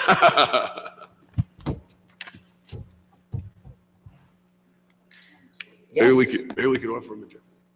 offer him a job. Hi, we'd like to offer you a job. How you doing, Tom? Good. Okay. Thank you for coming, by the way. Yeah, Really thank appreciate you. it. Thank you for Thanks, Tom. coming back. You you know, clearly we're in between engineers at the moment. Yes. So, Clearly. if you could, I know you had prepared some of your goals for 2016. If you could maybe touch on 2 or 3 that you think we ought to look at that were most critical. And then if you'd like to talk on anything in 1 or 2, 3 things in 2015 that you're particularly pleased that we were able to achieve. Yeah, I think thank you for having me back, and it's my pleasure to come back and help you out. Please finish this up. Do you miss Finish us? this last part. Yes, I do. I miss you all. You miss us a lot? All right, let's not Some go of- that some of deep you. into it. Some You of miss us so much that, no, okay. Some of them all of the time. Some of these, I mean, none of them. As far as the things that we completed last year, I think we were very successful in continuing the upgrades to the township facilities. We did handicap accessibility upgrades at the Hilton Library, at Orchard Park, and Borden Park. I think those things were very successful last year. Finishing the roads, we got a bunch done last year. We almost finished Springfield Avenue. The only reason we didn't was because of we held off on finishing the paving because of the Wawa and the PSE&G site, and that has been budgeted for this year to finish Springfield Avenue. We were successful in getting $350,000 in a Safe Streets to Schools grant, which we're going to be doing at the Clinton School. And we continue with energy upgrades, all the buildings, upgrading lighting, and that work should be done hopefully this year. And probably the big thing that I think is that everybody seems to be happy about is the skate park. I think that went very well. And I was told, I saw the design team the other day at a meeting, and apparently it is winning an award. Yes. So I thought that was great. So I was happy about those things. Great. This year, the things that I had in the budget to finish that I think are important are finishing Springfield Avenue. Assuming the Wawa moves forward and PSE&G is moving forward, getting that done, that'll give you a complete finished streetscape that I think is going to be very nice. Getting Van Ness Terrace done with the CBDG money we got from the county would be important, and that's ready to go. I did talk to Andrew the other day, and he's setting up a pre-construction meeting with the county to get that kicked off. And the other big thing is the kitchen at the Woodland, to finish that upgrade. And then the other big thing is using the money that we got to finish all the handicap upgrades around the Clinton School. And I know you've been working with Andrew on that and getting those changes made to the circulation. And I'm sure he's moving that along. Yeah, basically what I told the principal and the school district that we're ready to meet with them and show them the new plans, and I've sent them the sketch that Andrew did, but until we get a sign off, we're not going to spend any more money, because Andrew's going to have to do some redesigning of that. And Mr. Malvesi, is it not true that we have a deadline on this? When is that? The deadline is 2 years from when the grant was received. So approximately. It needs to be done by this late spring of 2017. So just so we know. And we have a deadline because it has to get done in the summer, because it can't get done when school's So in. that would be this summer. Yes. The goal was to get it done this summer. Yes. And really the work that has to be done in the summer is the work around the school. The work as it radiates out from the school can be done before or after the summer. Those are handicap ramp improvements, so they can take some time. The critical thing was to get that work done at the school. Okay. When the school's closed. All right. You have, I think, 11 capital requests. Yes, I do. So let's go through those. I'm sorry, does anyone have any questions about any of the line items? I think they were pretty much almost very good. One-to-one. The operating budget was flat for all three, engineering, planning, zoning. I made one move. I moved money out of meetings and seminars and put it into printing because I anticipated that the cost for our plotter was going to go up this year a little bit. So other than that, everything was flat. Okay. So how about we go to the capital requests? Number one, 1601 is our environmental improvements. This is a $90,000 request for work that's done every year. This year, the big cost, and I had gotten a proposal towards the end of 2015 for work at Firehouse, the headquarters. finishing the remediation of the old underground storage tanks that leaked and has caused some issues there. Continuing work at the Maplewood Shelter House and continuing work at the at DPW for those old oil tanks. And that's just a recurring expense. 1602 is our road improvements, which includes various small projects we used to do and will continue to do, which is some small million overlays, striping of roads and miscellaneous repairs. Last year we restriped around all the schools to freshen up all the crosswalks, the school zones striping. So with the exception of the Clinton School, because that work is being done under the grant. So Some of this work is done by Public Works? Or is it all contracted out? We use some of it to buy materials for Public Works, and we do some of the labor. And do we have a list of the ones that you were indicating for this year to be addressed? No, we didn't have a list of those. General. Yeah, it's a Okay. general, that's a general fund. Mr. Brownlee has a question. I'm trying to recall, was there, at some point, some sort of a longer, this is part of like a longer range of? No, that's next. Oh, that's next? Okay. This is for things that come up during the year that we need to address. I need to do a parking lot. Okay, and the next one is the, in the sequence of all the things? Right. Yeah, I got you. Okay, all right. So just going back, so if we wanted to focus on doing some better, increasing pedestrian safety through some better striping, would this be the pot of money? Absolutely. So we might want to think about adding some more money to the striping aspect. Striping and signage. I know we've put in several of the flashing signs. They're a lot more expensive than a regular sign, $50 versus $1,200. So if you want to do more of those, might be a good place to put some of that money right now. Okay. Okay. Next. Next item is our municipal road and curb improvement program, which is, Mr. Brownlee, that's what you were asking about. This is our major road project that we do every year. This, for 2016, I had anticipated that we do Elmwood Avenue from Highland to Irvington Town Line, finishing Springfield Avenue, Maple Terrace, Orchard Road, Lancaster Avenue, and Claremont Avenue. Those are all part of which is the road improvement program that was done in 2007. And what we do every year is we look at this program and trying to keep up on it and add roads or subtract roads depending on the condition. This list is always subject to change. What happens, we would normally meet with the administration and the governing body and Public Works. If there are roads that deteriorate more rapidly, we might switch things around and do that. So far, it's been a pretty mild winter, but. The list that you just rattled off, because it's not written in here, is it written down some? It was attached, I believe, attached to what I submitted. I don't know if it's, I have it here. You just. Yeah, okay, if you just circulate it at some point. I understand that to your point, it could change, but It just can change. as far as what was planned originally, or what is planned or whatever. Could you give us an idea of what a linear foot of milling and overlay costs? $100. $100. About $100. So we do 10 feet, it's $1,000. Yeah. Wow. Yeah.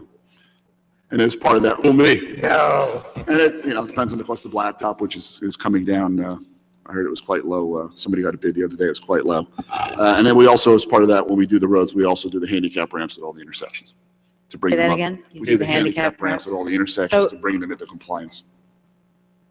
Is there a reason we don't just do the sidewalks or curbs within a project and then a special assessment back to the property owners? who Back in benefit from that? 2007, back in 2007, when my predecessor did the road improvement program, he had budgeted for that, and the 10-year cost of that was $25 million.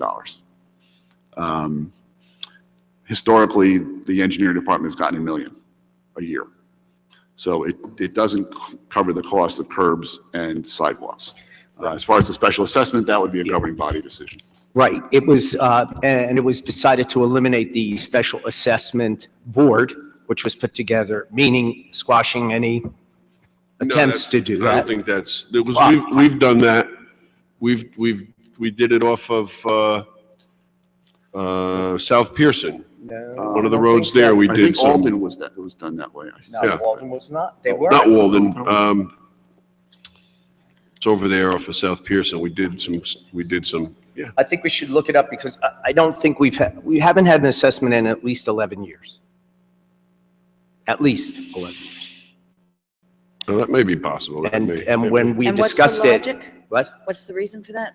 Because they just felt that curbs and sidewalks are really the owner's responsibility, rather than forcing an owner who has a perfectly fine sidewalk and curb to have it replaced and pay for it again. It would be up to them, and that the way we could enforce it would be through code enforcement if a sidewalk or a curb was in disrepair. Okay, but the problem with that is you can't always fix the road properly. It ends up being mounded, or the curbs, like on Yale Street, the curbs virtually disappeared because it's been paved over, but the curbs haven't been redone. So why could we not? In those keep- situations. Yeah. I Yeah, mean, well, that's up to it's the a governing deeper body. discussion. I think I want to talk about it, engineering. Right, public that's works. where it would go. Yeah. Your number 4 is Number Safe 4, Street to Safe Streets to Schools. Schools. The estimated cost of that work was $430,000. And the grant is $350. So this will make up the difference. So it's an 81,000 difference. Now, do you think, what seemed to me, looking at the design of doing the front and what we're talking about doing the side, that cost could go down some? Instead of cutting through the. Yeah. And just. It could, yes. I haven't seen a comparison of the cost, but it certainly could. Yeah. Okay. But this is a project we have to complete based on. Right. Right. And our engineer who is filling in is the person who we hired to actually do Andrew's that. firm is designing the work.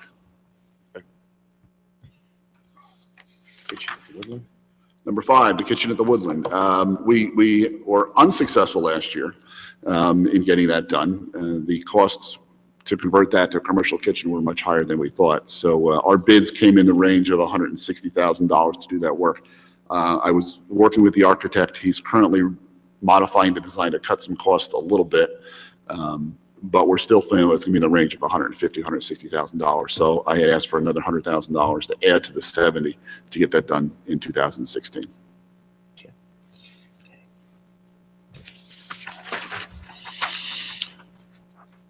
$1,606 is our annual request for building improvements at various locations. It includes things like air conditioning upgrades, some environmental work if we find mold or asbestos, life safety, fire extinguishers, fire alarms, other things that come up throughout the year. We have old buildings and they cost a lot to maintain, so. Heat. Well, that is a thing. We're gonna have to put some money in if we're gonna do this. Heat. HVAC in this Yes, room, right? we'll have to, yes. Eat. We're thinking of putting a separate HVAC in the closet. Mrs. Leiter, did you say something? Heat. That's you, it's just squeaking. Yes, so I'll note that. Right, HVAC and bird. And heat, yes. Like a bird. HVAC. You're right. Drainage, various Drainage. locations. This is to continue some work that we weren't able to do last year, which include eliminating some of what are commonly known as the bubblers, which hold water and become mosquito traps. There's one up on Kermit. There's one on Quarter in Norfolk.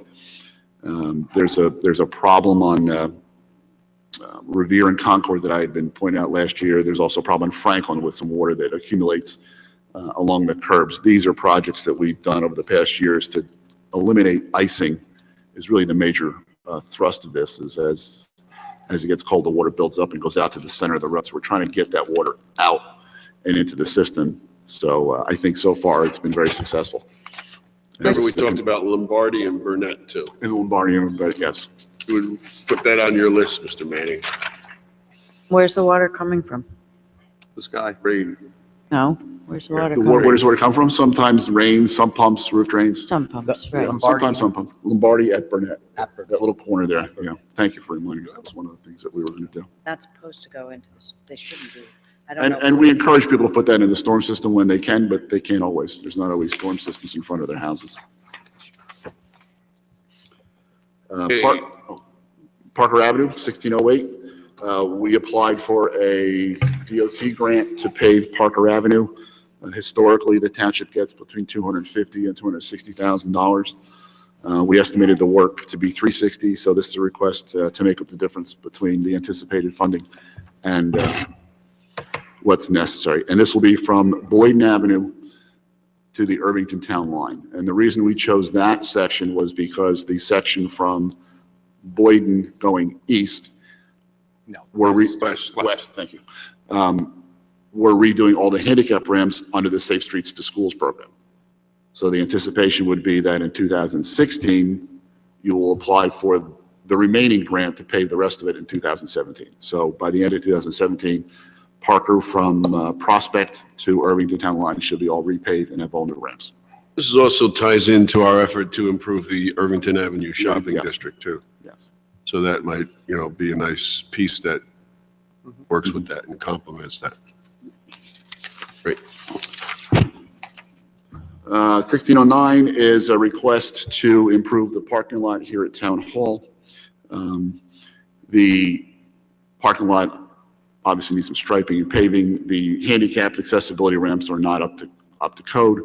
Also, the plaza out front desperately needs some repair, which would be taking up the stones and putting new ones in its place. Just a renovation, not a full reconstruction, but you know what it looks like out there, and they're all flaking and they need to be done. So that's a request to do this. We also, as part of it, we also thought that it might be a good idea to add a repaving of the transit parking lot over on Maplewood Avenue opposite the post office. Do we get repave that? The whole pavement? No, just a the one by the dance small school? one. Sorry, just a It's small in one. very to bad start. shape. Yeah, it's in really bad shape. Which one, by the dance? By the dance Yeah, it's really studio, bad yeah. shape. So do we get reimbursed by New Jersey Transit after we? No, but it's a good argument to use for the increase. Right. Yes, let's go up to $4 or $5. Right, Yeah. okay, yeah, got it. Got it. I had Got a it. question about the renovation of we're talking about the Yes. front plaza here. I would just point out that this is a designated building, and so we should. We're aware. You mean for the Historic Preservation Commission? Yeah, yes. Absolutely, it would need their approval. It's in our DNA. Well, she doesn't think Don't. it is, so. Oh, yeah. Yeah, Don't, something, I don't know what, but do not, and MA, don't mess around. That's right. do not consider. DNC. DNC. 1610. 1610, in-house engineering services. This is a line item that we use every year to offset the salaries. We use it for our capital design and inspection work that we do. It's back charged to the capital account. So the theory is that if we didn't do this in-house, you'd have to pay an engineer and a design and all that outside. Right. So we take a project and we allocate a certain amount of that project to your office's time. Right. And as you staff back up, you'll have an engineer designing things, you'll have a construction observer. Those folks will charge to this account. And is that the 120? Yes, section 120. Section 120? There's a section allows that to occur? Yes.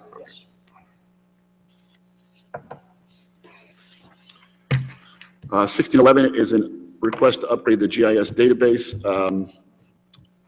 Honestly, I haven't talked to Ryan about this in a while, but the court had asked this several times, and we recirculated it. It's an opportunity to put all of our parking regulations in the GIS database so that it can be accessed by the courts and the public, so that they can look at where the parking regulations are. I think he's got it in his request too, right?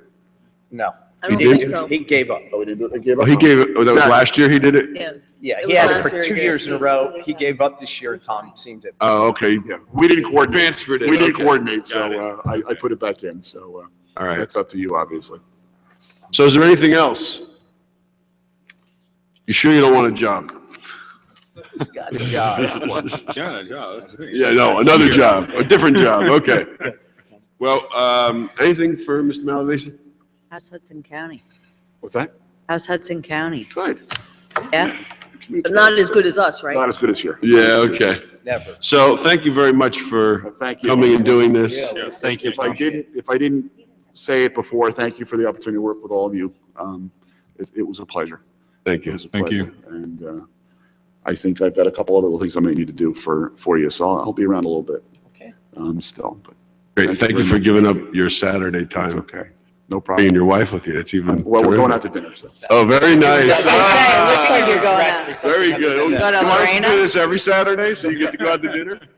You go to All right, Lorena? thanks. Thank you very much. Thank you. Should go to Maplewood restaurants. Thank you. Where's your fearless leader? Okay, come on up. You know what, is this the time we can go into close Well, you got- for 10 minutes? We have the tax Yeah, but assessor. he's not We here. have 15 minutes. Okay, oh, yes. Let's do a motion to close. Sure. So moved. Second.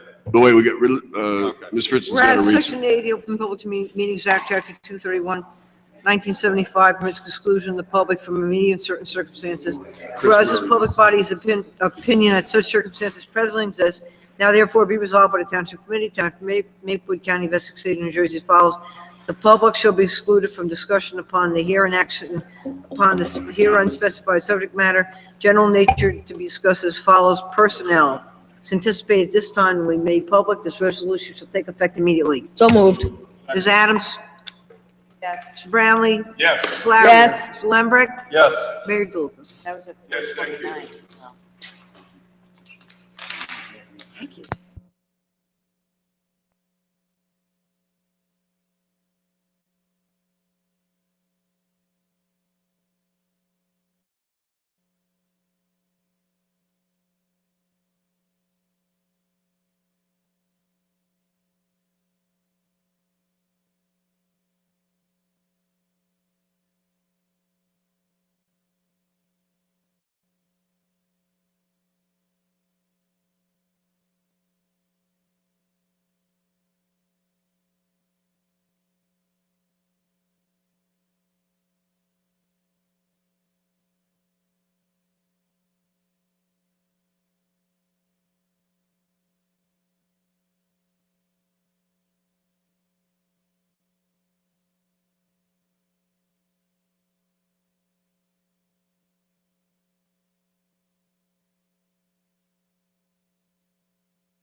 discuss the two personnel requests? Yeah, no. Right, they're closed. He's honest. Okay. This is- So, you want to introduce yourself, Chris? And Do you all know Chris? no, Chris Murray? let him introduce himself. Hi, Chris. I'm the deputy assessor.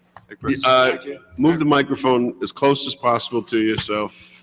There you go. Closer, closer, closer, closer, closer, because you're... Better? Yes. All right.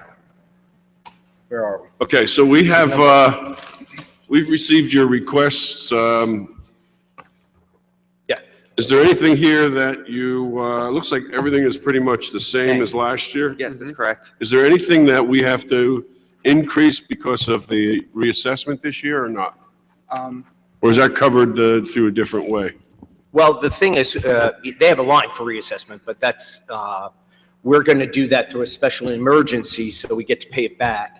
We have in the past done some things, if they needed upgraded computer, et cetera, to do their work, or some additional time in the office, et cetera, we've accounted for that in that appropriation. So unless there is something different that you need. No, we didn't make any changes. We didn't put anything down for the reassessment either. Right. Or any type of increase. Right. Okay. And they had no capital that I know of, no. No. Okay, you have two personnel requests, but both of them are merit increases, so we can't talk about it in public. So we will deal with that in closed when we talk with all of the, talk about all the personnel items. Any questions people have? By the way, you did a great job the other night, you and Ed and Thank you. Joan Durkin. Yeah. And, you know, I think people were concerned going in. I think they still might be concerned, but at least they got answers, so. Has anyone contacted you since then? No, not yet. But I have a feeling. Wait till Wednesday. Yeah. Yeah, well, we'll see. You're gonna have a lot. We'll see. But, you know, I think the most important thing that we can convey to you is just try to answer questions in a professional manner as you have been doing. And that's a big, going to be a big part of this whole process. You were here for the last one, or? No, I was here for the reassessment, but Right. my experience is I came from a reval company, so I'm very aware of, or I know how the other side works. And Are you one of those college kids that they were talking about Absolutely, I walking through the? was. Yeah, I started okay. when I was 20, 21, Okay. so literally been doing it for. Yeah, there was some concern about, I think there's some sort of confusion. Folks thought that the person who was going to be walking around with the clipboard going into the house was the person setting the assessment. Mhm. And we explained that that's not the case, that that person is a data collector, and that folks would be able to see the data that gets collected there. There's also a sign, a sheet. Someone suggested making a copy of it, which we agreed would be a good idea. The So, only problem is with that is they might be using like a tablet to go out in the field with, so. they oh, won't be okay, able to yeah, if they make do a that, photocopy. but, you know, listen, they can write down stuff, what, you know, Absolutely. make sure. But, you know, they have printers that, because we do tablets in the field and they write tickets from them. So Yeah. there might be a way we can get. We can certainly ask them that Friday when Right. we interview them, if they have something like that. Is there something to leave behind? So, That's a good suggestion. any other questions? Is Ed full-time? Could you talk about the staffing arrangement in the assessor's office? There is the assessor. And is there he is the- full-time? No, well, I don't know if he's full-time. I think he considers himself to be full-time here. He works over in Springfield. And we have the full-time assistant or deputy, right, deputy, who is a licensed, you know, has his certification in tax assessing. So we have two of them. But if he's not here in the office every day. He comes at lunchtime, I think they go out and do some things, and he comes here and meets the public on Wednesday, every Wednesday evening. But Chris is in the office and answers everybody's daily questions. Okay, any other questions or comments? No. Okay, thank you very much. All right. All right. You're welcome. Now it's time for public comment. Is there anyone from the public who would like to speak? There's no one Do here, we have so. any email emails? No emails, no, nothing. So with that, we can we'll close the public comment and we'll get a motion to adjourn. Well, can we just talk just 1 second about what the next step is in terms of all this? Sorry, go ahead. Okay. All right, so what we didn't do today is go over individually, you don't have to wait, but if you want to. We didn't do capital, we didn't do personnel, and we didn't look at the revenues and how they relate and all fill in to a rate. Right. So I'm going to ask Juan to tell, Mr. Uribe to tell us when we have to introduce, and then we have to decide when you're going to talk about those things. Okay. So. Introduction date for the budget is, should be, or must be March 15th. The statutory date is February 10th, but it was extended by the Division of Local Government Services as they have been doing the last few years. And the adoption date, thinking about the meetings of the Township Committee, the adoption date is April the 19th. So basically, we should have a meeting probably to discuss revenues and those items mentioned by Mr. Manning before March 15th. Okay. I am going to set up a schedule and I'm going to distribute it as soon as we're done with that. Right, and I think what we're saying is that, so your next two meetings, one is March the 1st and one is March the... 16th. It's too late. What? Wait, Oh, wait. 15th. The 15th, wait, and we 15th, have to right. do it by when? Yeah, so... Oh, okay, so we can do it on Right, the 15th. if it had been, we could have gone another But- 2 weeks. But we're not going to have enough time to have that conversation on the 1st. No, we are not. No. So, do you want to do, we would need about 2 hours to really go, at least, I'm thinking we could do it in 2 hours. So you have to decide if you want to have a special meeting. Do you want, I don't think as part of a regular meeting it would work because you have some pretty heavy items coming up in terms of capital, and there's some presentations and things like that. Oh, there's not going to be any presentations on the 1st. Well, okay. Do we have, Well, just the short Maple Woodstock. not the- Woodstock? Not the smoking. No, Gasp is Gasp not is coming. Gasp is coming the 15th. Maybe Woodstock, 5 minutes. Yeah. Okay, but the people for Board of Health are not coming on the 1st? No, they're coming on They're the not going to, 15th. they can't come. Okay. So let's use the 1st as an opportunity to talk either about revenue or capital. All right, so. Which would you prefer? Well, I'm going to bring them both, and I'm going to get them to you, and then you can determine that as we sit down, because I think revenue feeds the whole thing. Yeah, I think we got to talk about revenue. Yeah, we'll talk about the revenues, how it affects the tax rate, and I will give you, at least distribute for them, my recommendations on capital and how that fits into that. I think after all that's done and you set that, then we can do personnel. You Yeah. know, not necessarily that night, but, you know. Right, because those are going to be placeholders. We're going to Yes. say, okay, if we've given you 100,000, or say we put 100,000 aside to do some personnel adjustments, the capital is going to be fairly close because we're going to figure out a maximum amount, right? And then that's going to be our contribution in the budget, the 5%. Right. But I think we have to know revenue. Okay. I did have some questions, just a couple questions on I know we were doing some placeholders in your budget for health, the health premiums and all that, insurance. Did we get those bills yet? And were they what we had put in? Were they more? Were they less? They're more. They were more. The increase was 5.8% this year. What did we initially look at? We're talking about $2.8 million, basically, if it is in terms of dollars. No, in terms of percentage, when we were anticipating. first blush, what did we think it was going to be? Did we use last year's number? Did we use last year plus 2%?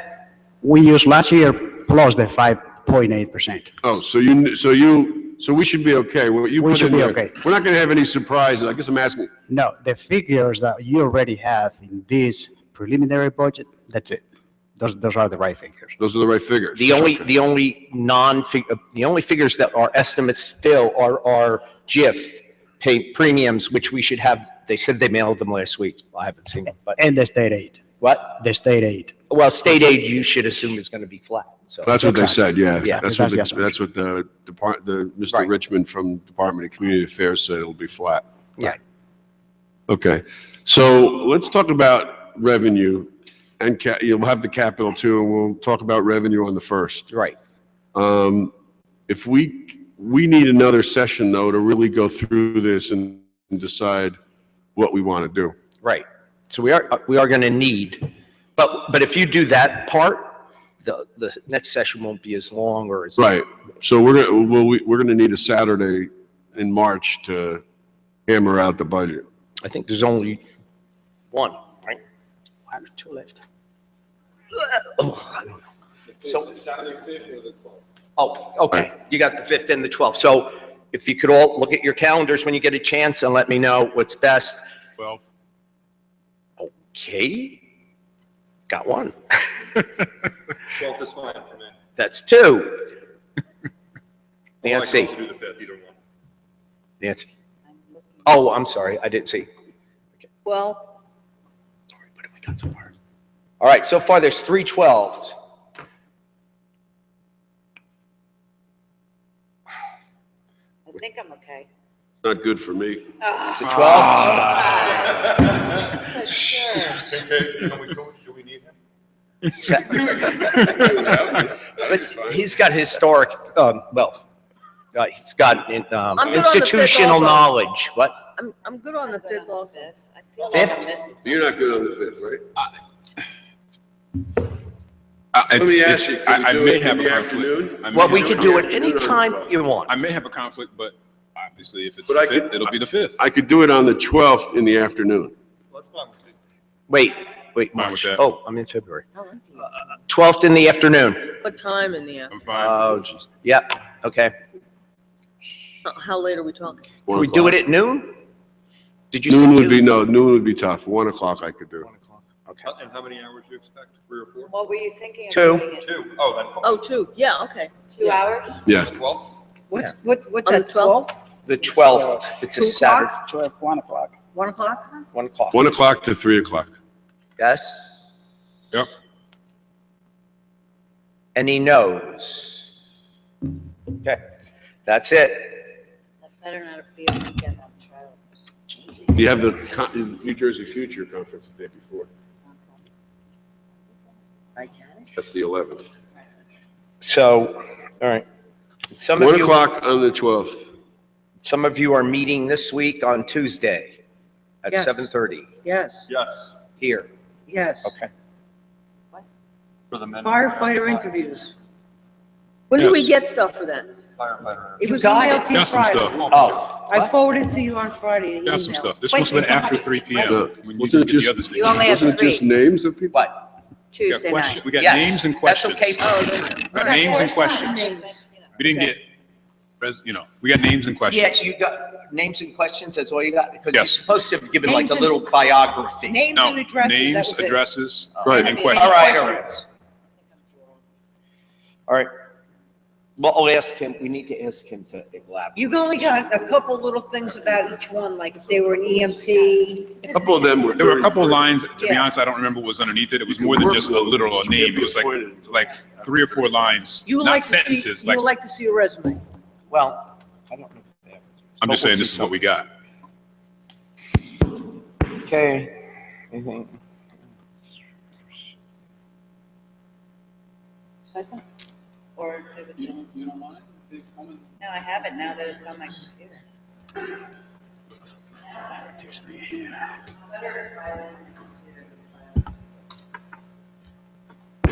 It is. That seems to take care of everything. Motion to adjourn. Second. All in favor? What are you guys all doing tonight? Maybe we should all go out together since we started out early. Yeah. Yeah, about that. Sorry. It's very, very nice. I was kidding. I have Knock it off. 6 girls at home.